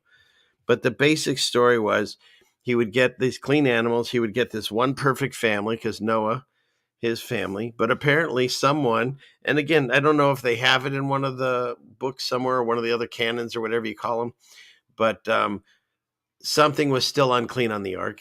And here we are again, because the fallen ones are still here. They're eternal. They come down. And so in the final judgment day, everyone gets judged, them as well. And so the way I see it is that what he says there was, I was so angry with you, but I'm not going to just kill you, but you're going to be punished, because you have to understand that when he set up this system where Satan fell and his punishment was death, Satan knows that he loses. There's nothing he can do. He even asks, if you read the book of Enoch, there's a really cool story where Satan is talking through Enoch to talk to, through another angel to talk to God and say, hey, we're sorry, can we come back? And the answer is just, no, ain't happening. So at that point, as I believe, where Satan's just like, well, if I can't go, then I'm going to make sure I take as many as your children with me. Because if you want to hurt someone, you go after their children. I mean, because that's basically it. And so don't forget, every time that you think a person in this life is feeling that they're being beaten down or their children are being hurt, just know that when you're praying to God about that situation, he's taken it on twice, right? He's taken on her multiple times. Your children, he's taken you on because you're his child. And so it's just, there's a lot of sorrows that God's dealing with through this situation. And I think the way that we can get out of it is through relationship. We work with him to stay away from all the sorrows, and he'll keep us protected. But if we don't go through these trials and tribulations, this world will never change, and it's messed up. So I hope that answered someone's question. That's very true. Oh, where is he? He's over here. Shoot, that's he. I get some coffee. That's very true. Okay. We had a really nice lunch today with a friend of ours. She's an amazing cook, and but I haven't eaten since then. And yet Jeannie, of all things, decided to make a cake. So that'll be my dinner Oh, with some coffee. Because you know what? Tomorrow's not promised. Eat dessert first. love it. Okay, let's get back into the music here. Here we go.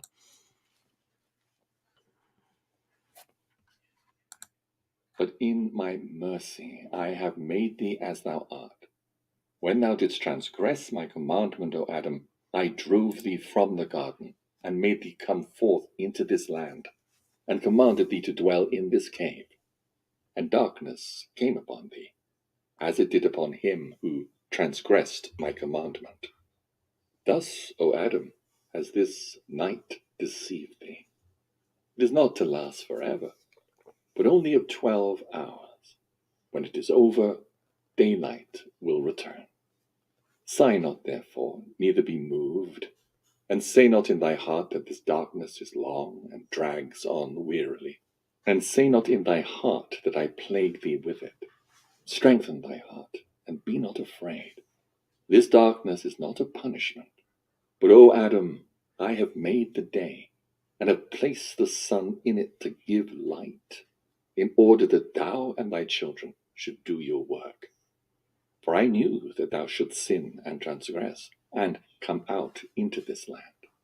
Yet would I not force thee, nor be hard upon thee, nor shut up, nor doom thee through thy fall, nor through thy coming out from light into darkness, nor yet through thy coming from the garden into this land. For I made thee of the light, and I willed to bring children of light from thee, and like unto thee. But thou didst not keep one day my commandment, until I had finished the creation, and blessed everything in it. Then I commanded thee concerning the tree, that thou eat not thereof. Yet I knew that Satan, who deceived himself, would also deceive thee. Isn't that an interesting sentence too? Because think about that. Satan deceived himself.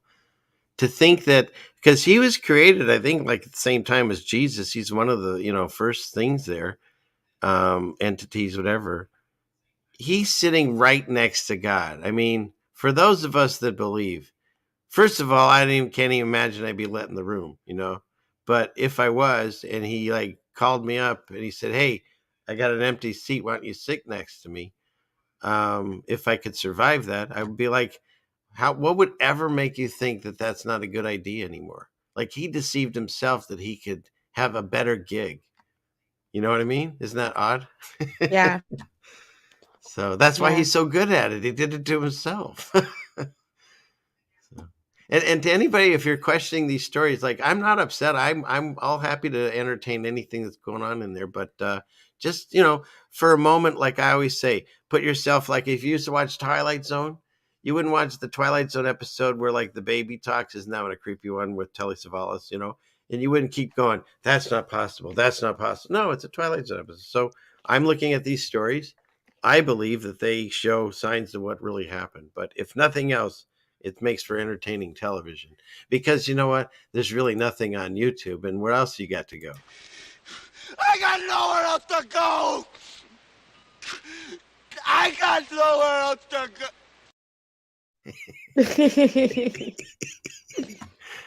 Okay, here we go. So I made known to thee by means of the tree not to come near him. And I told thee not to eat of the fruit thereof, nor to taste of it, nor yet to sit under it, nor to yield to it. Had I not been and spoken to thee, O Adam, concerning the tree, and had I left thee without a commandment, and thou hadst sinned, it would have been an offense on my part for not having given thee any order. Thou wouldst turn round and blame me for it. See, he already had And it I in commanded place. thee, and warned thee, and thou didst fall, so that my creatures cannot blame me, but the blame rests on them alone.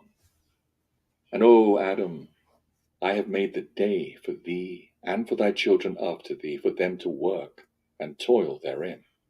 And I have made the night for them to rest in it from their work, and for the beasts of the field to go forth by night and seek their food. But little of darkness now remains, O Adam, and daylight will soon appear. So imagine that. That's the first time he'd ever experienced that. Everything was always lit, and he didn't have. It was always lit. Whoop whoop. And he didn't have to do any work. They just chilled out. Like on the government dole. And Right. then all of a sudden they get tossed out. Now he's got to deal with day and night. And the guy even says, "Well, the reason I'm doing day and night is guess what, buddy? Get off the couch. You're going to work." Right. I paraphrase. That's not actually in the Bible. Don't look for it. Okay. Of course, in a few years with Mandela Effect, it probably will be. There's couches in there now. Okay, here we go. Chapter 14. Then Adam said unto God, O Lord, take thou my soul, and let me not see this gloom any more, or remove me to some place where there is no darkness. But God the Lord said to Adam, Verily I say unto thee, this darkness will pass from thee. Every day I have determined for thee, until the fulfillment of my covenant, when I will save thee, and bring thee back again into the garden, into the abode of light thou longest for, wherein is no darkness. Get in your room. I'll tell you when to come out. In the kingdom of heaven. Again said God unto Adam, all this misery that thou hast been made to take upon thee because of thy transgression will not free thee from the hand of Satan, and will not save thee. But I will, when I shall come down from heaven, and shall become flesh of thy seed, and take upon me the infirmity from which thou sufferest. Then the darkness that came upon thee in this cave shall come upon me in the grave, when I am in the flesh of thy seed. And to me, again, I can't tell you when these books are written, but that is a prophecy of Jesus, basically. That's what I was going to ask, just to clarify. Okay, clearly prophecy of Jesus. Right? Right. And again, what I like too is that, and it's also in the Bible too. It doesn't say that we have to find our way back. That's Jefferson Starship. No, God says that to stand in truth and righteousness, find truth, and He will bring us back. Which I think is cool, right? Because who doesn't want an Uber with God in it? You know what I mean? Rather than have to trek there. I mean, I hope I'm right. I could be wrong. We might have to like really hoof it, but it'd sure be nice if He just shows up. Carpool with Jesus. Anyone? Sounds fun. Right? Okay, here we go. Meanwhile, Melanie's just looking for fig leaves. Okay, here we go. And I, who am without years, shall be subject to the reckoning of years, of times, of months, and of days. And I shall be reckoned as one of the sons of men, in order to save thee. And God ceased to commune with Adam. Chapter 15. Then Adam and Eve wept and sorrowed by reason of God's word to them, that they should not return to the garden until the fulfillment of the days decreed Don't upon you feel them. terrible for But them? mostly because God had Yes. told them that He should suffer for their salvation. Chapter 16.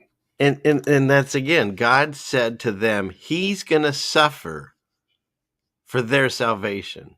See, and that's what I found out when I found the whole story of Jesus and understood that. Because it's like, here's Jesus I didn't even know does all this, knowing in the future I'm going to need that get out of jail free card, because that's what He's telling, Adam and Eve back in the day, that's what's going to happen.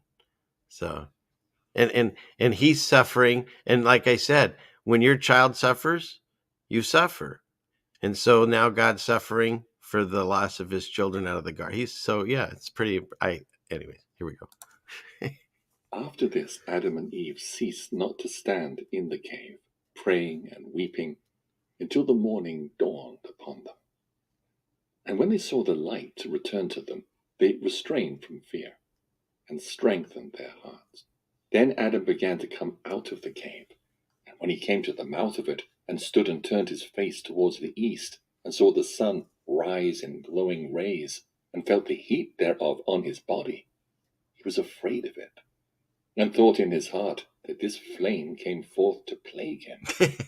He wept then, and smote upon his breast, and fell upon the earth on his face, and made his request, saying, O Lord, plague me not, neither consume me, nor yet take away my life from the earth. For he thought the sun was God, inasmuch as while he was in the garden, and heard the voice of God and the sound He made in the garden, and feared Him, Adam never saw the brilliant light of the sun, neither did the flaming heat thereof touch his body. Therefore was he afraid of the sun, when flaming rays of it reached him. He thought God meant to plague him therewith all the days He had decreed for him. For Adam also said in his thoughts, As God did not plague us with darkness, behold, He has caused this sun to rise, and to plague us with burning heat. But while he was thus thinking in his heart, the word of God came unto him and said, Well, see, and that's the thing too. So that goes back to what we were discussing earlier. So that's kind of where Adam's at, right? Oh, by the way, that picture's been Mandela effect. God's finger used to be higher. Now Adam has a limp wrist and his fingers like equal. But the thing is shoot, that picture threw me. What were we talking about, Rose? I can't remember because I was thinking about Oh, I know what it the was. Sistine Everything Chapel. so when Adam gets tossed out of the garden, he thinks now everything coming from God's going to be a punishment at this point. And so when the darkness comes, he's like, great, we'll never see each other ever again. And he's like, no, wait, there'll be sunlight. Okay. And then the next day he wakes up, he goes outside and, oh, there's the sun. Oh, it's hot. Oh, he's going to plague me and make me, burn to death.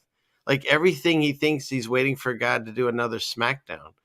But instead he's trying to explain to Adam, but they're children. It's like full grown babies, and he's trying to explain to them, you're going to need the day and night now and the seasons, because you're going to have to grow things, because you're now going to become bodies where you have to eat and poop and all that stuff.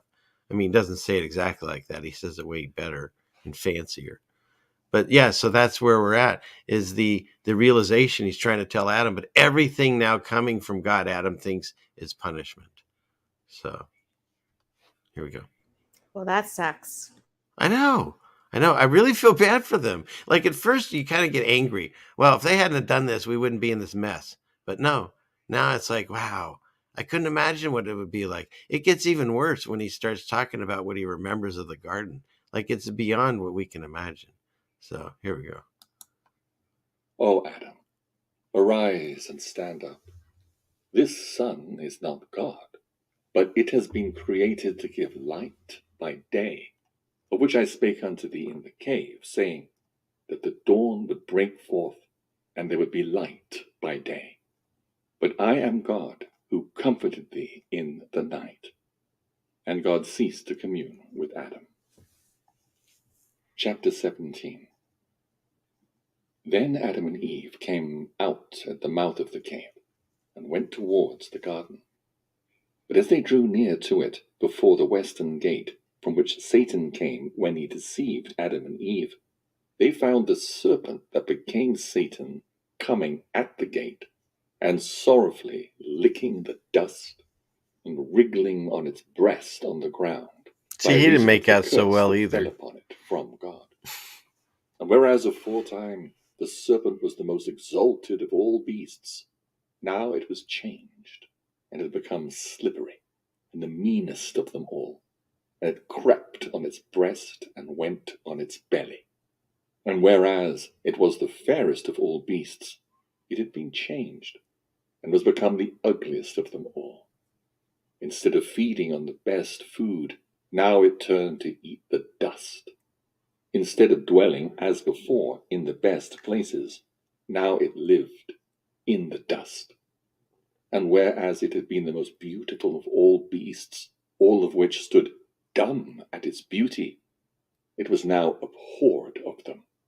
And again, whereas it dwelt in one beautiful abode, to which all other animals came from elsewhere, and where it drank, they drank also of the same, now, after it had become venomous by reason of God's curse, all beasts fled from its abode, and would not drink of the water it drank, but fled from it. Chapter 18. When the accursed serpent saw Adam and Eve, it swelled its head, stood on its tail, and with eyes blood red did as if it would kill them. It made straight for Eve and ran after her, while Adam, standing by, wept because he had no stick in his hand wherewith to smite the serpent, and knew not how to put it to death.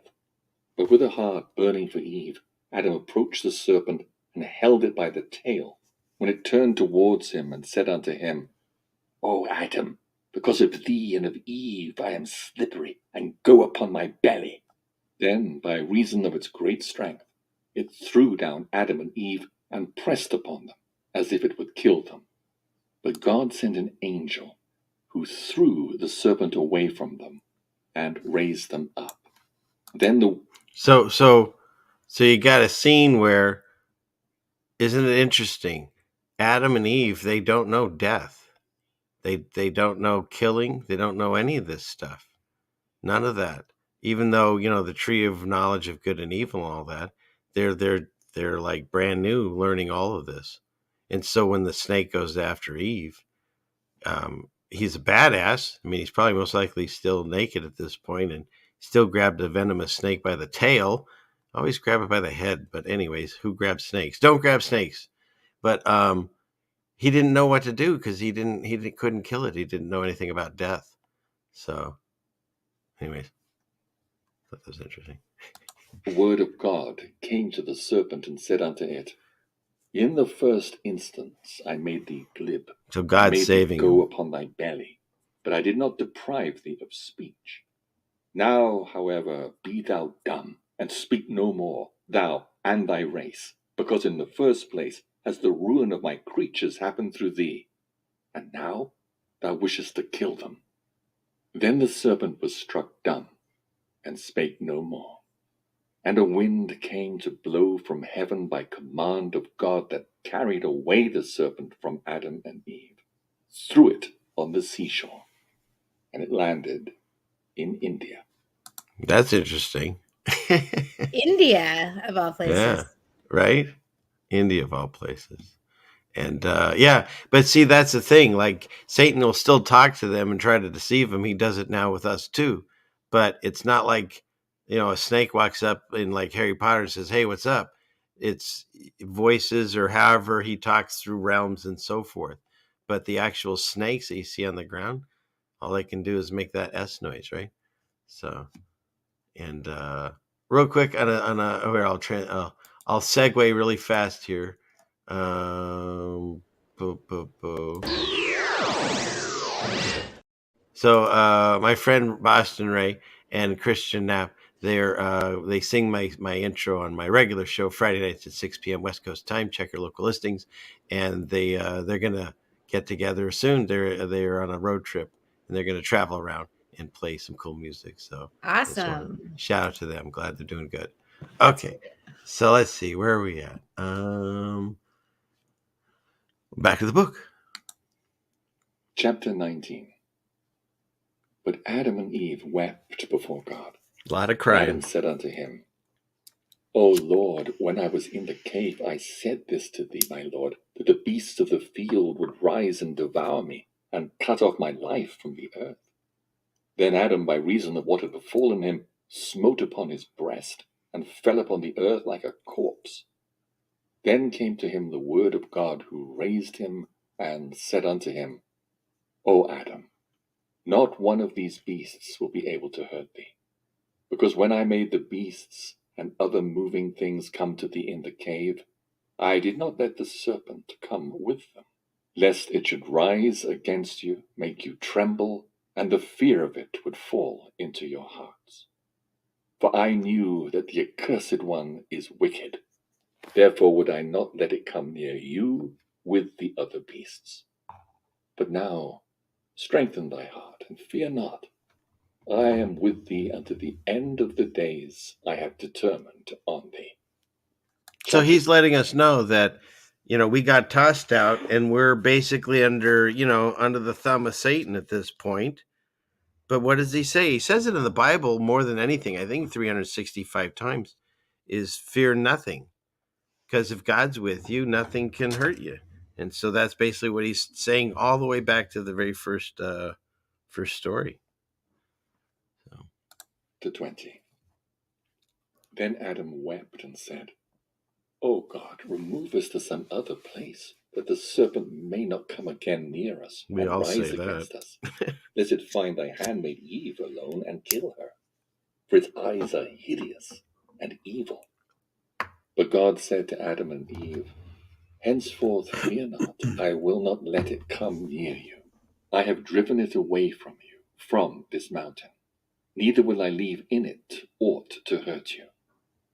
Then Adam and Eve worshipped before God, and gave him thanks, and praised him for having delivered them from death. Chapter 21. Then Adam and Eve went in search of the garden, and the heat beat like a flame on their faces, and they sweated from the heat, and wept before the Lord. But the place where they wept was nigh unto a high mountain, facing the western gate of the garden. Then Adam threw himself down from the top of that mountain.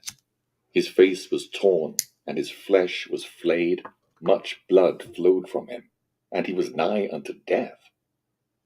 Meanwhile Eve remained standing on the mountain, weeping over him. So he just lying. basically And offed she said, himself off the cliff. I wish not to live after him, for all that he did to himself was through me. Then she threw himself after him, and was torn and scotched by stones, and remained lying as dead. This is a sad book. But the merciful God, who looks quite a upon downer. his creatures, looked upon Adam and Eve as they lay dead, and he sent his word unto them, and raised them, and said to Adam, O Adam, all this misery which thou hast wrought upon thyself will not avail against my rule, neither will it alter the covenant of the 5,500 years. So check that out. I find that interesting. So like God's like, hey, you screwed up. Just chill out. I'm going to set you over here. You're going to get tempted and whatever, but stand strong, hold tight, and you'll find your way back here because I'm going to bring you back. You got to wait, 55 days or whatever it is in God years, like dog years and human years, God years or in human years. Right. Anyways, God years. so right? So first Adam's like, nah, come on, let me out of the room. And God's like, no, get back in there, right? And so finally he goes, okay, fine. I'm just gonna go for a walk. La da da. Like, fine. I'm just gonna die. Shoo, boom. And God's like, yeah, that's not the way this works. He's like, I told you, I made a promise with you that you're gonna come back in 5,500 years. So just get up and wipe yourself off, clean yourself up. Here's a towel. Get back, right? You can't outthink God. If he created you, he just keeps popping them back up, right? I think it's funny. They're trying to find That's a right. cheat, a way out. Hey, if I kill this body, then I go to heaven. He's like, no, no, no, that's not how this works.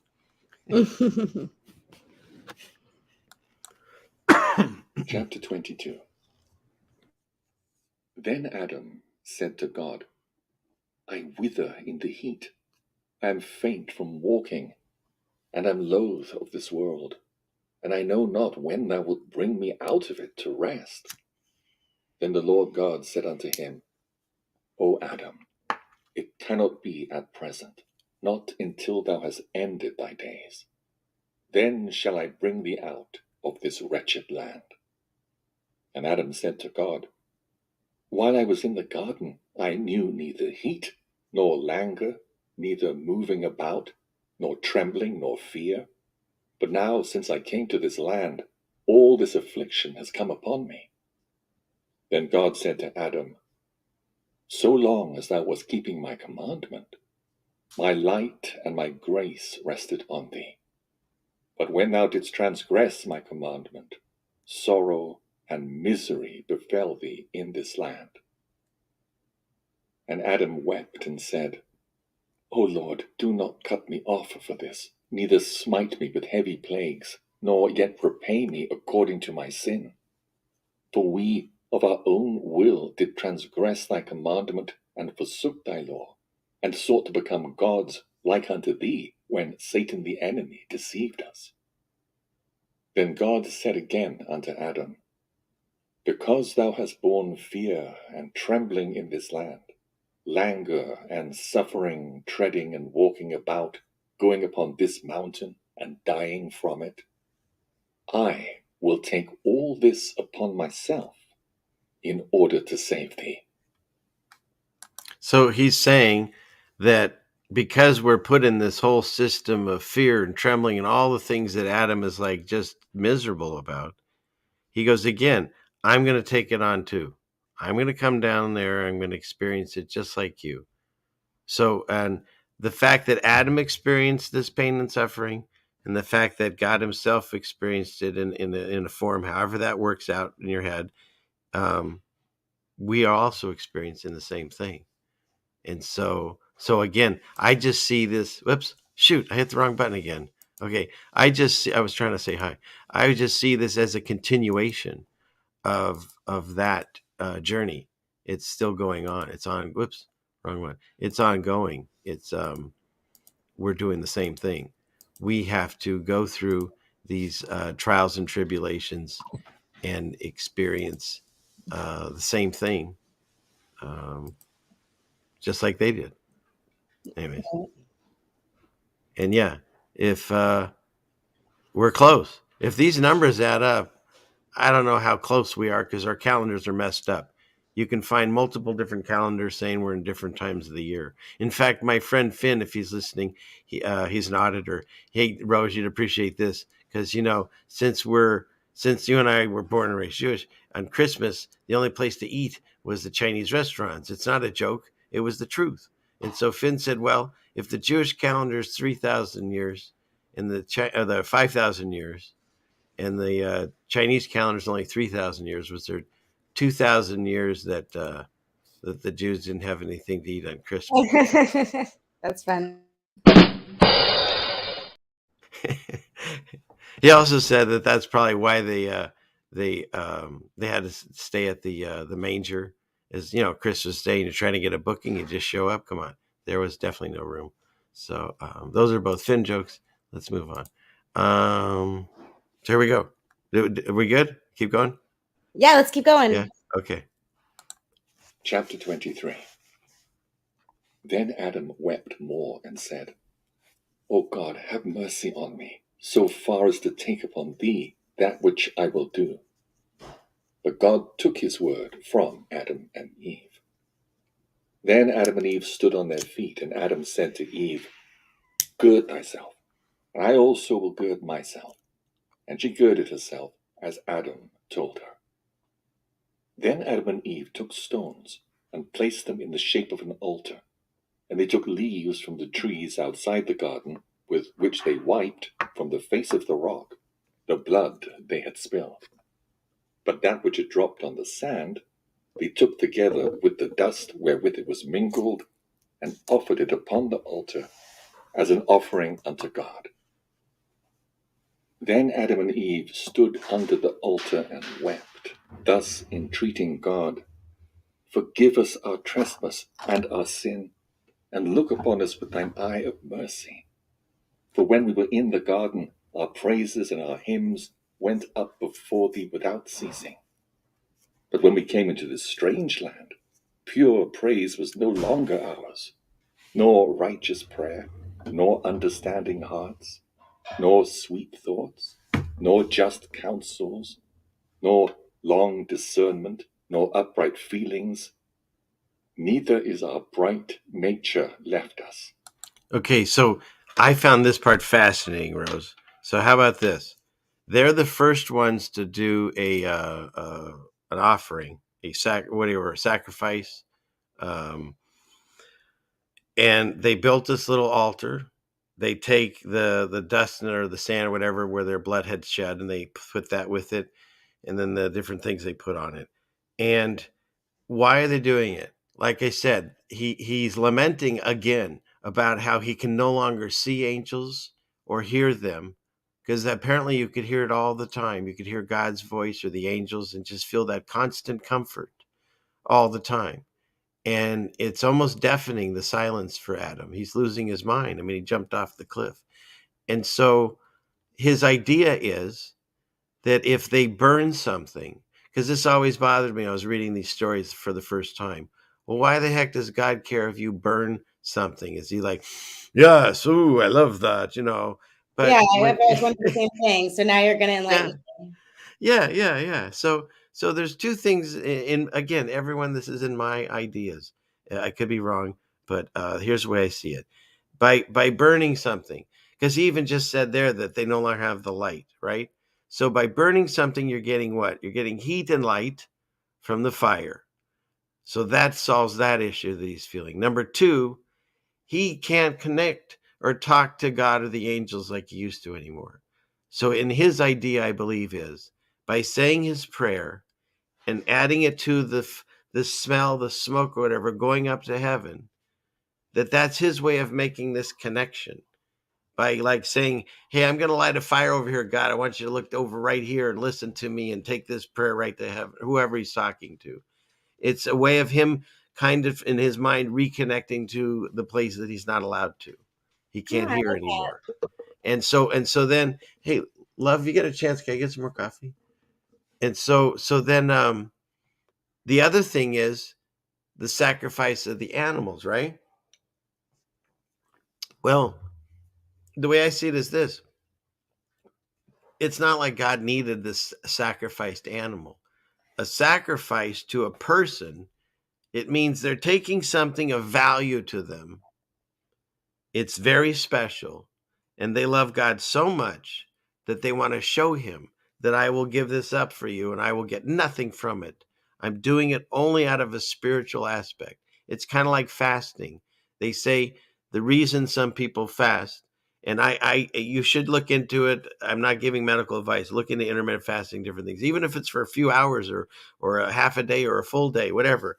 Check your local listings, ask your doctor, whatever. But um, if you stop feeding literally the flesh with food or with how about information coming from computer screens or whatever, if you take a moment out and you only work on the spiritual aspect, not only can your body self-heal some of the things it can't normally get to, but it can open you up to more of that connection.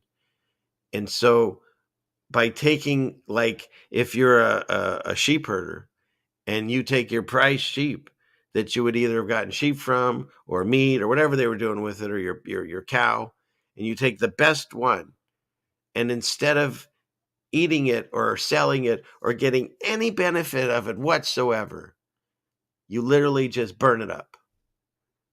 And it's not because God wanted that.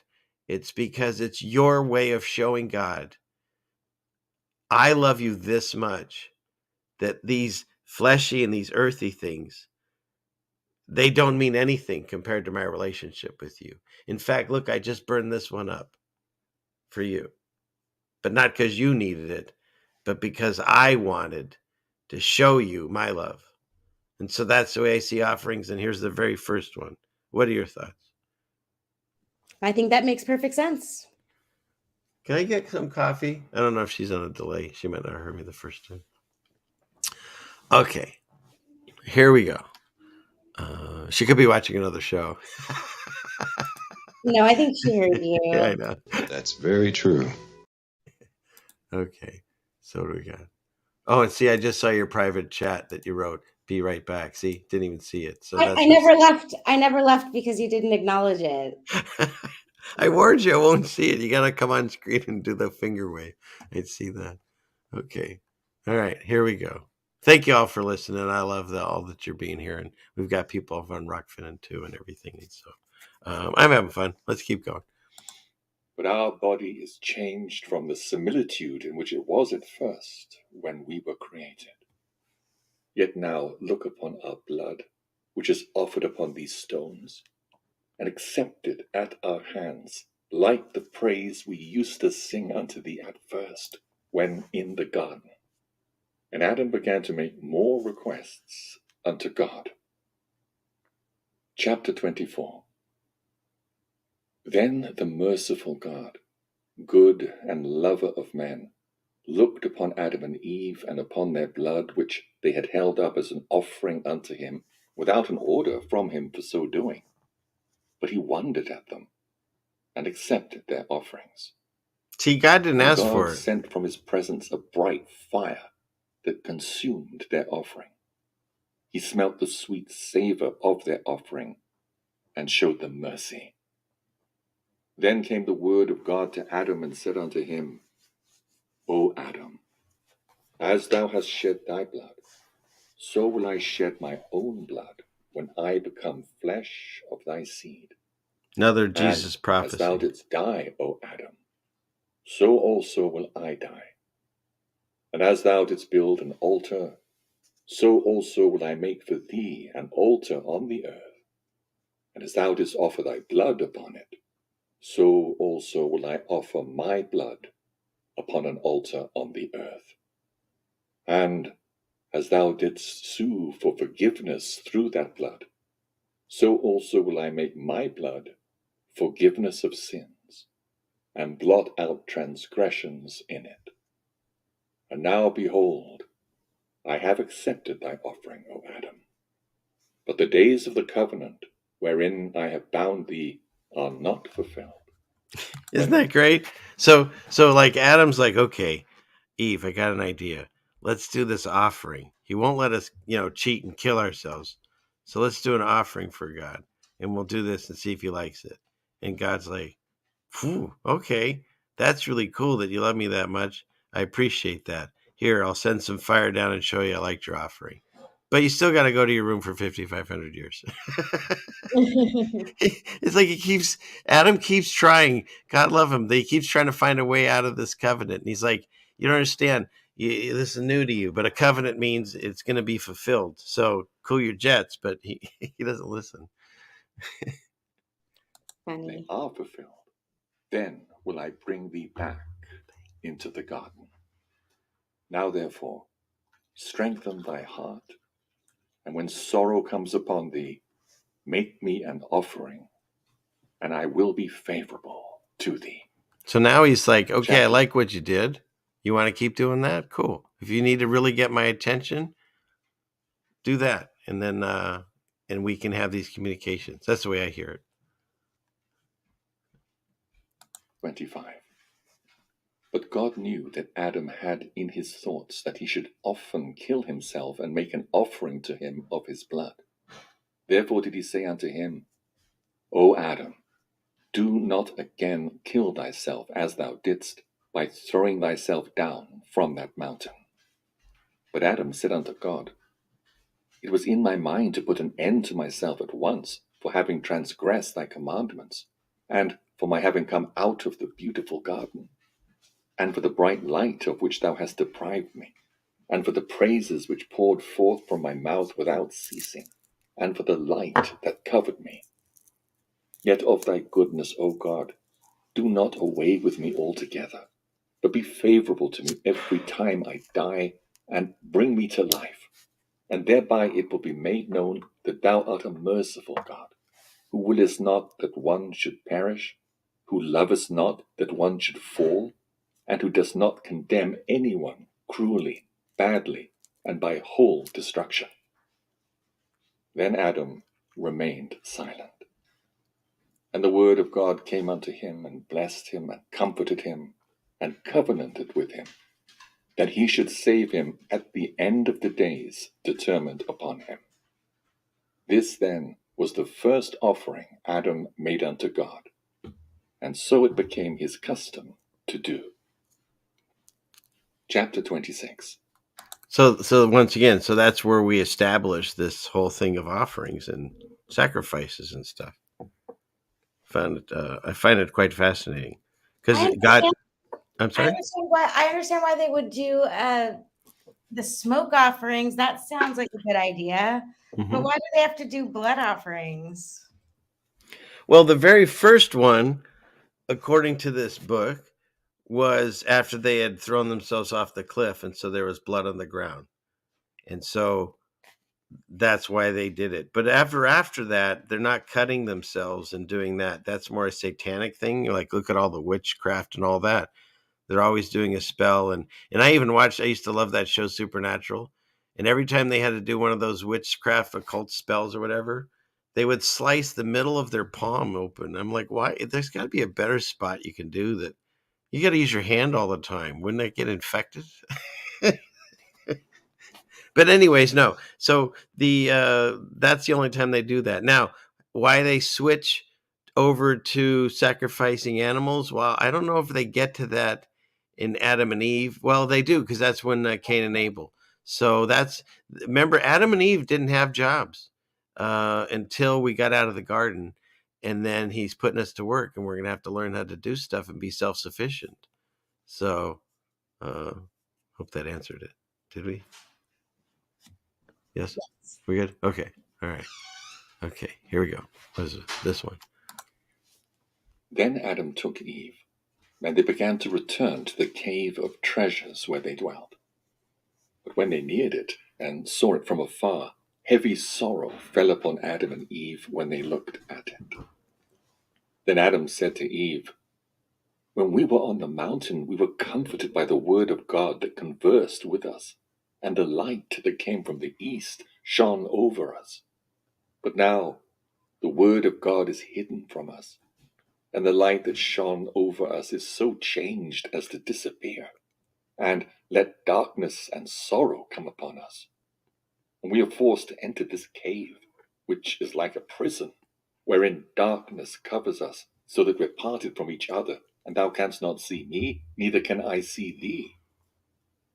When Adam had said these words, they wept, and spread their hands before God, for they were full of sorrow. See, and that's the other thing this book did for me, is like, it really made me feel bad for the original characters that it's kind of like they're doing now. They make you feel sorry for the villains. I'm not saying they're villains, but they created the original fall. But now when I listen to how remorseful and sorrowful and how screwed they realize they are, it's sad. It really is sad. It's depressing. Yeah. And we'll get to that. Yeah, God did give them skin, so maybe that's where the first that comes from. We'll see. Okay. entreated God to bring the sun to them, to shine on them, so that darkness return not upon them. And they come not again under this covering of rock, and they wish to die rather than see the darkness. Then God looked upon Adam and Eve and upon their great sorrow, and upon all they'd done with a fervent heart, on account of all the trouble they were in, instead of their former well-being, and on account of all the misery that came upon them in a strange land. Therefore God was not wroth with them, nor impatient with them, but he was long-suffering and forbearing towards them, as towards the children he had created. Then came the word of God to Adam, and said unto him, Adam, as for the sun, if I were to take it and bring it to thee, days, hours, years, and months would all come to naught, and the covenant I have made with thee would never be fulfilled. So that's really cool. Did you get that, Rose? So Yeah. Adam and Eve are not used to the seasons and the sun and the moon. He hates this when night falls. He hates it. And so he's like, hey, I could come bring them sun and just stick it right here in the cave. But guess what? The days would never change and the 5,500 years would never happen. Right? I thought that was cool. Right. It's almost like God has an answer for everything. Almost. It's almost like that. Yeah, God knows. Okay, here we go. But thou shouldst then be turned and left in a long plague, and no salvation would be left to thee forever. Yea, rather bear long, and calm thy soul while thou abidest night and day, until the fulfillment of the days, and the time of my covenant is come. Then shall I come and save thee, O Adam, for I do not wish that thou be afflicted.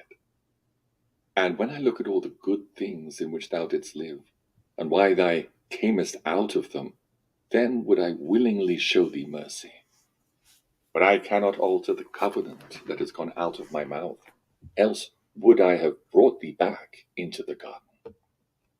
When, however, the covenant is fulfilled, then shall I show thee and thy seed mercy, and bring thee into a land of gladness, where there is neither sorrow nor suffering, but abiding joy and gladness and light that never fails.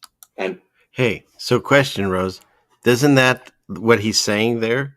It's like they say about the laws of nature, right? You can't break the laws of nature. And when you fight nature, it goes against you. And when you work with it, you get paradise. And what did he say right there? He's like, the first things out of my mouth were, we have this covenant, you'll be back in 5,500 years. I can't break that. I can't go back on it because everything will fall apart if my word isn't true. That's the way I see it. That makes sense, Ceiling Fan Man. Yes. Okay, here we go. and praises that never cease, and a beautiful garden that shall never pass away. And God said again unto Adam, Be long-suffering, and enter the cave. For the darkness of which thou wast afraid shall only be 12 hours long, and when ended, light shall arise. Then when Adam heard these words from God, he and Eve worshipped before him, and their hearts were comforted. They returned into the cave after their custom, while tears flowed from their eyes, sorrow and wailing came from their hearts, and they wished their soul would leave their body. And Adam and Eve stood praying until the darkness of night came upon them. Just saying, whoever drew that, God has a compass. Keep going. Adam was hid from Eve, and she from him. And they remained standing in prayer. Chapter 27.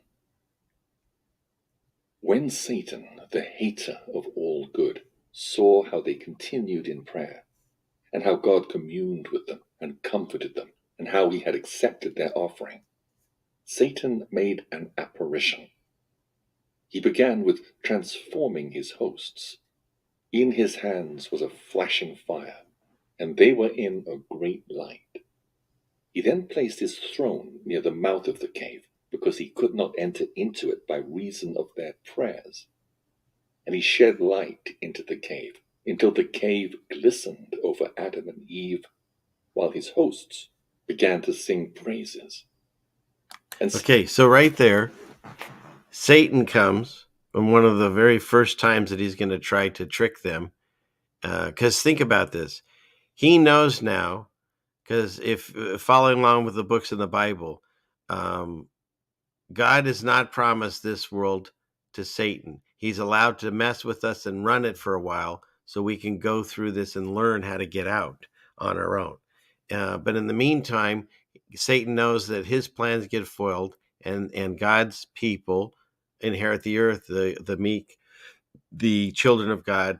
It's not a specific people. It's anybody that figures this out. We all are equal in God's eyes, every single one of us. Even the ones that are messing with us, they can still figure this out too. That's the whole beautiful thing about a loving and forgiving God. He literally can forgive anything if you repent in your heart. Anyways, so he's got this situation. Where was I? What were we talking about? Rose, back me up here a second. Oh yeah, Satan's testing him, and so what does he do?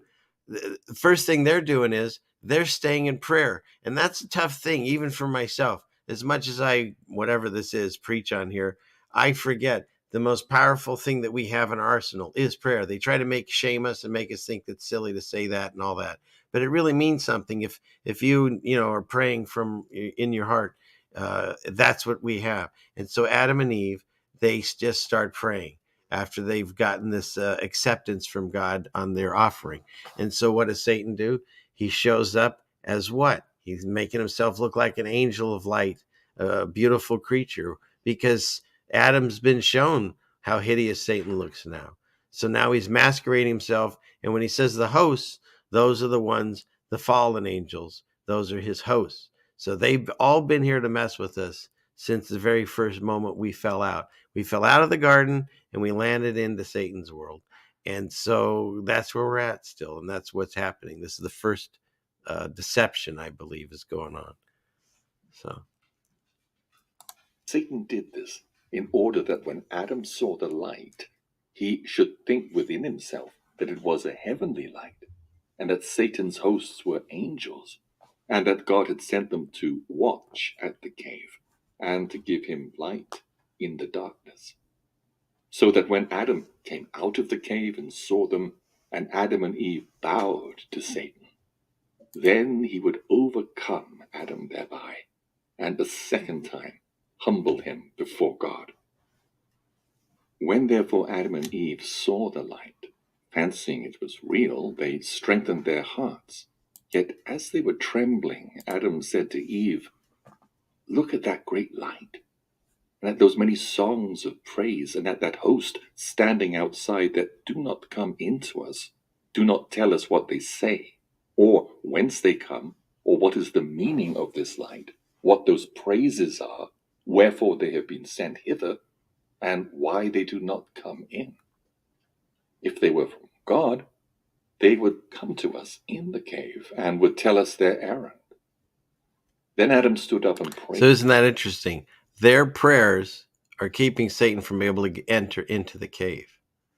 So, and then real quick for people, we're listening to you can get the book. I have a hard copy, but also you can find it on this website here, Christopher Glynn. And it's one of these books that I picked up, the Adam and Eve. These are all some of the other ones that, and I just, like I said, this is what I like to do. I'll put this on in the background. You can listen to whatever you want. And you're reading the Bible or whatever book. Let's see. Where's the one we're here? This is the one we're reading. This one here. So, okay. Where are we at? We're back over here. And then the pictures I got from this one, and it's just because they were reading it too, like 6 years ago. But here we go. Okay. Prayed unto God with a fervent heart and said, "O Lord, is there in the world another God than thou, who created angels and filled them with light and sent them to keep us, who would come with them? But lo, We see these hosts that stand at the mouth of the cave. They are in a great light. They sing loud praises. If they are of some other god than thou, tell me.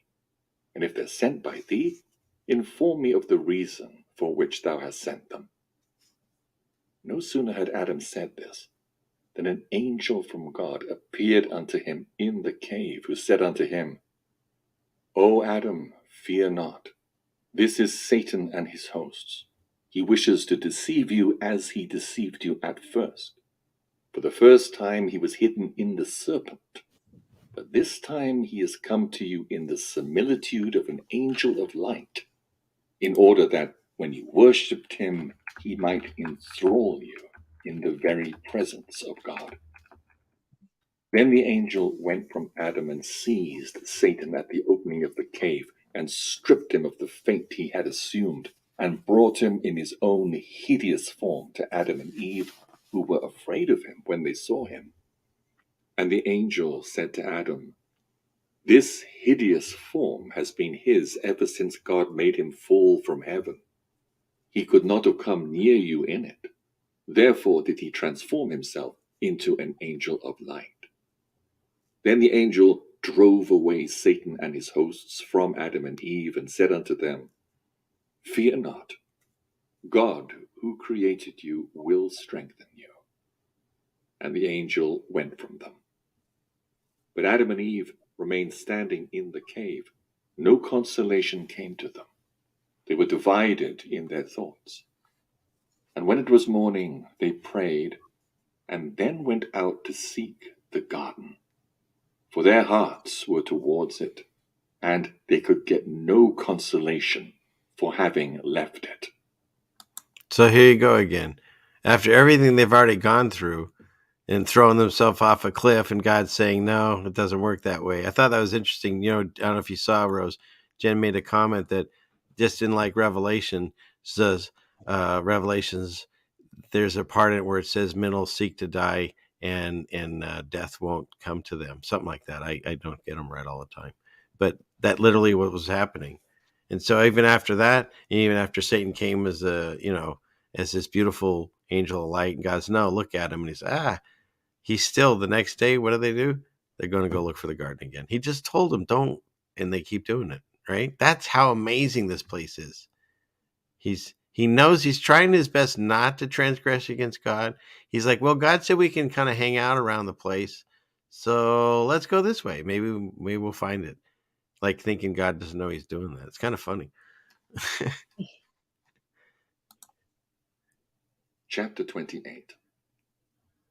But when the wily Satan saw them, that they were going to the garden, he gathered together his host, and came in appearance upon a cloud, intent on deceiving them. And when Adam and Eve saw him thus in a vision, they thought they were angels of God come to comfort them about having left the garden, or to bring them back again into it. And Adam spread his hands unto God, beseeching him to make him understand what they were. Then Satan, the hater of all good, said unto Adam, O Adam, I am an angel of the great God, and behold the hosts that surround me. God has sent me and them to take thee and bring thee to the border of the garden northwards, to the shore of the clear sea, and bathe thee and Eve in it, and raise you to your former gladness, that ye return again to the garden. These words sank into the heart of Adam and Eve. Yet God withheld his word from Adam and did not make him understand at once, but wanted to see his strength, whether he would. See, right there, God could have just done it again for him, right? But it's like I've talked about on my show. If you let's say you want to get into shape, you buy membership to the gym, but if you just sit at home, nothing changes. Right. You actually go there and you have to push yourself. Why? Because your muscles kind of get torn up and stuff, and then you have to take a break. You have to take a day off or whatever you have to do so they can repair and rebuild themselves stronger. And so a faith muscle, it's the same thing. If God takes care of everything for you, and your path is just complete easiness, how are you learning? You're not asking for his help. He's doing it for you. Whereas if he backs off and you go, shoot, I can't do this. Hey, God, can you help me with this? He's like, yes, this is what I've been doing. Only I want you to know that so we can have a relationship, right? If you're that friend that has a truck and the only time somebody calls you is to move, you're going to stop answering the call.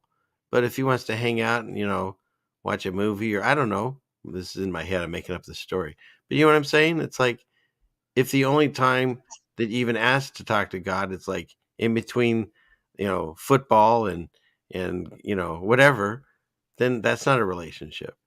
And so some people have to kind of be shaken awake more and test that faith muscle so they can strengthen it. Because God keeps saying to Adam and Eve, that's that great picture of Eve. He keeps saying to them, I need to strengthen you, right? Gird yourself up. So, I mean, Eve's looking good. Let's see what Adam's looking like. Would be overcome as Eve was when in the garden, or whether he would prevail. Then Satan called to Adam and Eve and said, Behold, we go to the sea of water. And they began to go. And Adam and Eve followed them at some little distance. But when they came to the mountain to the north of the garden, a very high mountain, without any steps to the top of it, the devil drew near to Adam and Eve and made them go up to the top in reality. And Okay, for real quick, the discussion about mountains and melted buildings, I think there's both. But I find it interesting. Not only is he talking about mountains back in the day, but this particular one he said had no steps on it. I find that interesting. But let's continue. I don't want to get caught in that minutia. But they're both. I believe they're both. Absolutely. Okay. not in a vision, wishing, as he did, to throw them down and kill them, and to wipe off their name from the earth, so that this earth should remain to him and his hosts alone. So Satan wants to get rid of us and take over because he knows it's promised to us. But when the merciful God saw that Satan wished to kill Adam with his manifold devices, and saw that Adam was meek and without guile, God spake unto Satan in a loud voice, and cursed him. Then he and his hosts fled, and Adam and Eve remained standing on the top of the mountain, whence they saw below them the wide world, high above which they were. But they saw none of the host which anon were by them. They wept, both Adam and Eve, before God, and begged for forgiveness of him. Then came the word from God to Adam, and said unto him, Know thou and understand concerning this Satan, that he seeks to deceive thee and thy seed after thee. And Adam wept before the Lord God, and begged and entreated him to give him something from the garden, as a token to him, wherein to be comforted. And so that's an interesting thing there too, is that God think about how sad that is for Adam to hear. Because now God's saying, you're going to have, I don't even know if he really understands at that point because he doesn't know about seed, and lineage other than Eve came out of him.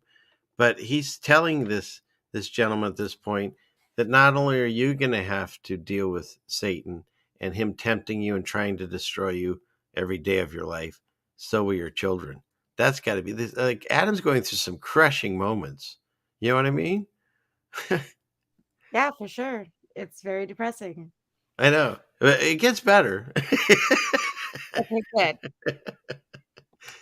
And God looked upon Adam's thought, and sent the angel Michael as far as the sea that reaches unto India, to take from thence golden rods, and bring them to Adam. So according to the Bible, Michael goes and gets the first gold.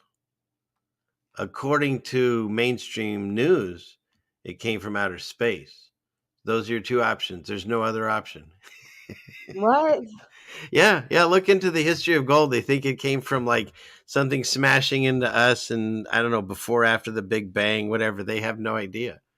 So, and a little trivia note: every bit of gold that's ever been, well, if you think of us as an enclosed system, all resources are replenished, but every bit of gold that's ever been unearthed, it's still with us. I mean, you can literally take gold and you can melt it down. If you take and you make a ring out of it and you have filings from it, you can take the filings and you remelt that and you have them back. You can clean it in a cleaner, and the little microscopic shavings that come off, that you can recuperate if you drain the water and heat that up. You can take the polishing wheels that have gold dust embedded into it and go gold back from that. It's just, it never goes anywhere. You can always reclaim it. It's interesting to me. So That's interesting. okay, How much longer is here we this story? Well, you tell me when you want to stop. We'll put a pin in it. Kind of getting ready to wind down, but I want to hear the end of the. I want to hear the rest of this. How much? Well, we'll have to do it on some other show if you like this. If everyone's having fun, How we'll much do. longer is it? What's that? How much longer is this story? Adam and Eve? Yeah, what we're listening to. How much longer Oh, is? this is like this. I don't want to scare the audience. It's like a 4-hour book. We're not doing it all tonight. Oh. Yeah, no, you got to leave the audience wanting more. All right. Well, we have to come back and finish it, but I'm getting Yeah. tired. Okay. All right. Here, let me take this off screen. Here we are, and I'll go back on camera. So everyone, I enjoyed it. If you want to do this again, I'll be more than happy to. We'll try to set it up again. We're at chapter 20. What are we at? 1029, I think. God tells Adam of the devil's purpose is where we're at. But you can find it online. I put a link in the chat for if you want to listen to it, and you can buy the book, at a bookstore or through the evil Jeff Bezos and get it there. So, but yeah, do you have questions or anything we covered tonight, Miss Rose? No, I think that we need to come back and finish it, and then once I hear the whole story, then we'll be able to discuss it. But until then, I feel like I'm in the dark because I don't know where it's going. So, or maybe what I should do is finish listening to it on my own time, and then we come back and discuss it, so I have stuff to say. Yeah, you're welcome to. We're at chapter 29, and yeah, that'd be great. Like I said, I don't mind. It's fun. I've actually, this is my second or third. No, this is probably going to be my third time through this book, because I also like the gentleman that's reading it. I think he reads it really well, and yeah, it's as good as any other book you could listen to. Well, I like listening to him reading it, but then hearing your breakdowns of it. I just wish I had more Well, to offer, but I'll have to become more adept with the story. no, actually, you're doing great because you are the person that I'm like trying to explain, and you can give me feedback like the audience does. But because these are all new stories to you, whereas for me, I'm kind of versed in it because I read them quite a bit. Yeah. But no, I like that's the whole reason I thought this would work great on a screen, is because I like your commentary. So yeah. And so does 63 Connie. So yeah, okay. So other people are saying, Aaron says that it's interesting, and Colleen said yes. So yeah, if you want to do this again, then definitely, we could do this again. All right. Right. Sounds good. Okay. Well, like I said, this is the first one we did. Please comment. Oh, you know what? If you haven't done it now, at least on the way out, hit that like button, please. It does help the algorithms, even though I don't know what I'm doing. And Rose, someone please put her 3.0 channel in there, so you want to go see her. And Wait, no. I don't ever use the 3.0 channel. then don't do that. Look for her here. Poppycock Report. Yeah, on Silly Fan Man's channel, and I'm doing the Poppycock Report on Tuesdays and Thursdays on Wayne McCroy's Rockfin channel. On Rockfin. Okay. All right. Well, so here we go. Wait. And is that it? I guess that's it. I don't see any other questions. So thank you all for being here. Please, Father in heaven, watch over us, guide us through these times. And thank you for this gathering and all of our blessings. I ask this in the name of Jesus. Amen. And I don't know. I didn't even have an outro. I could just play the intro again because that's kind of cute. But that's it. As soon as it plays out, it's over. So everyone, thanks for coming, talking in the chat. Like, share, and subscribe. And we love you. And we'll see you soon. Thank you, Ceiling Fan Man. Thank you so much for doing this. I really appreciate it. Oh, thank you, Rose.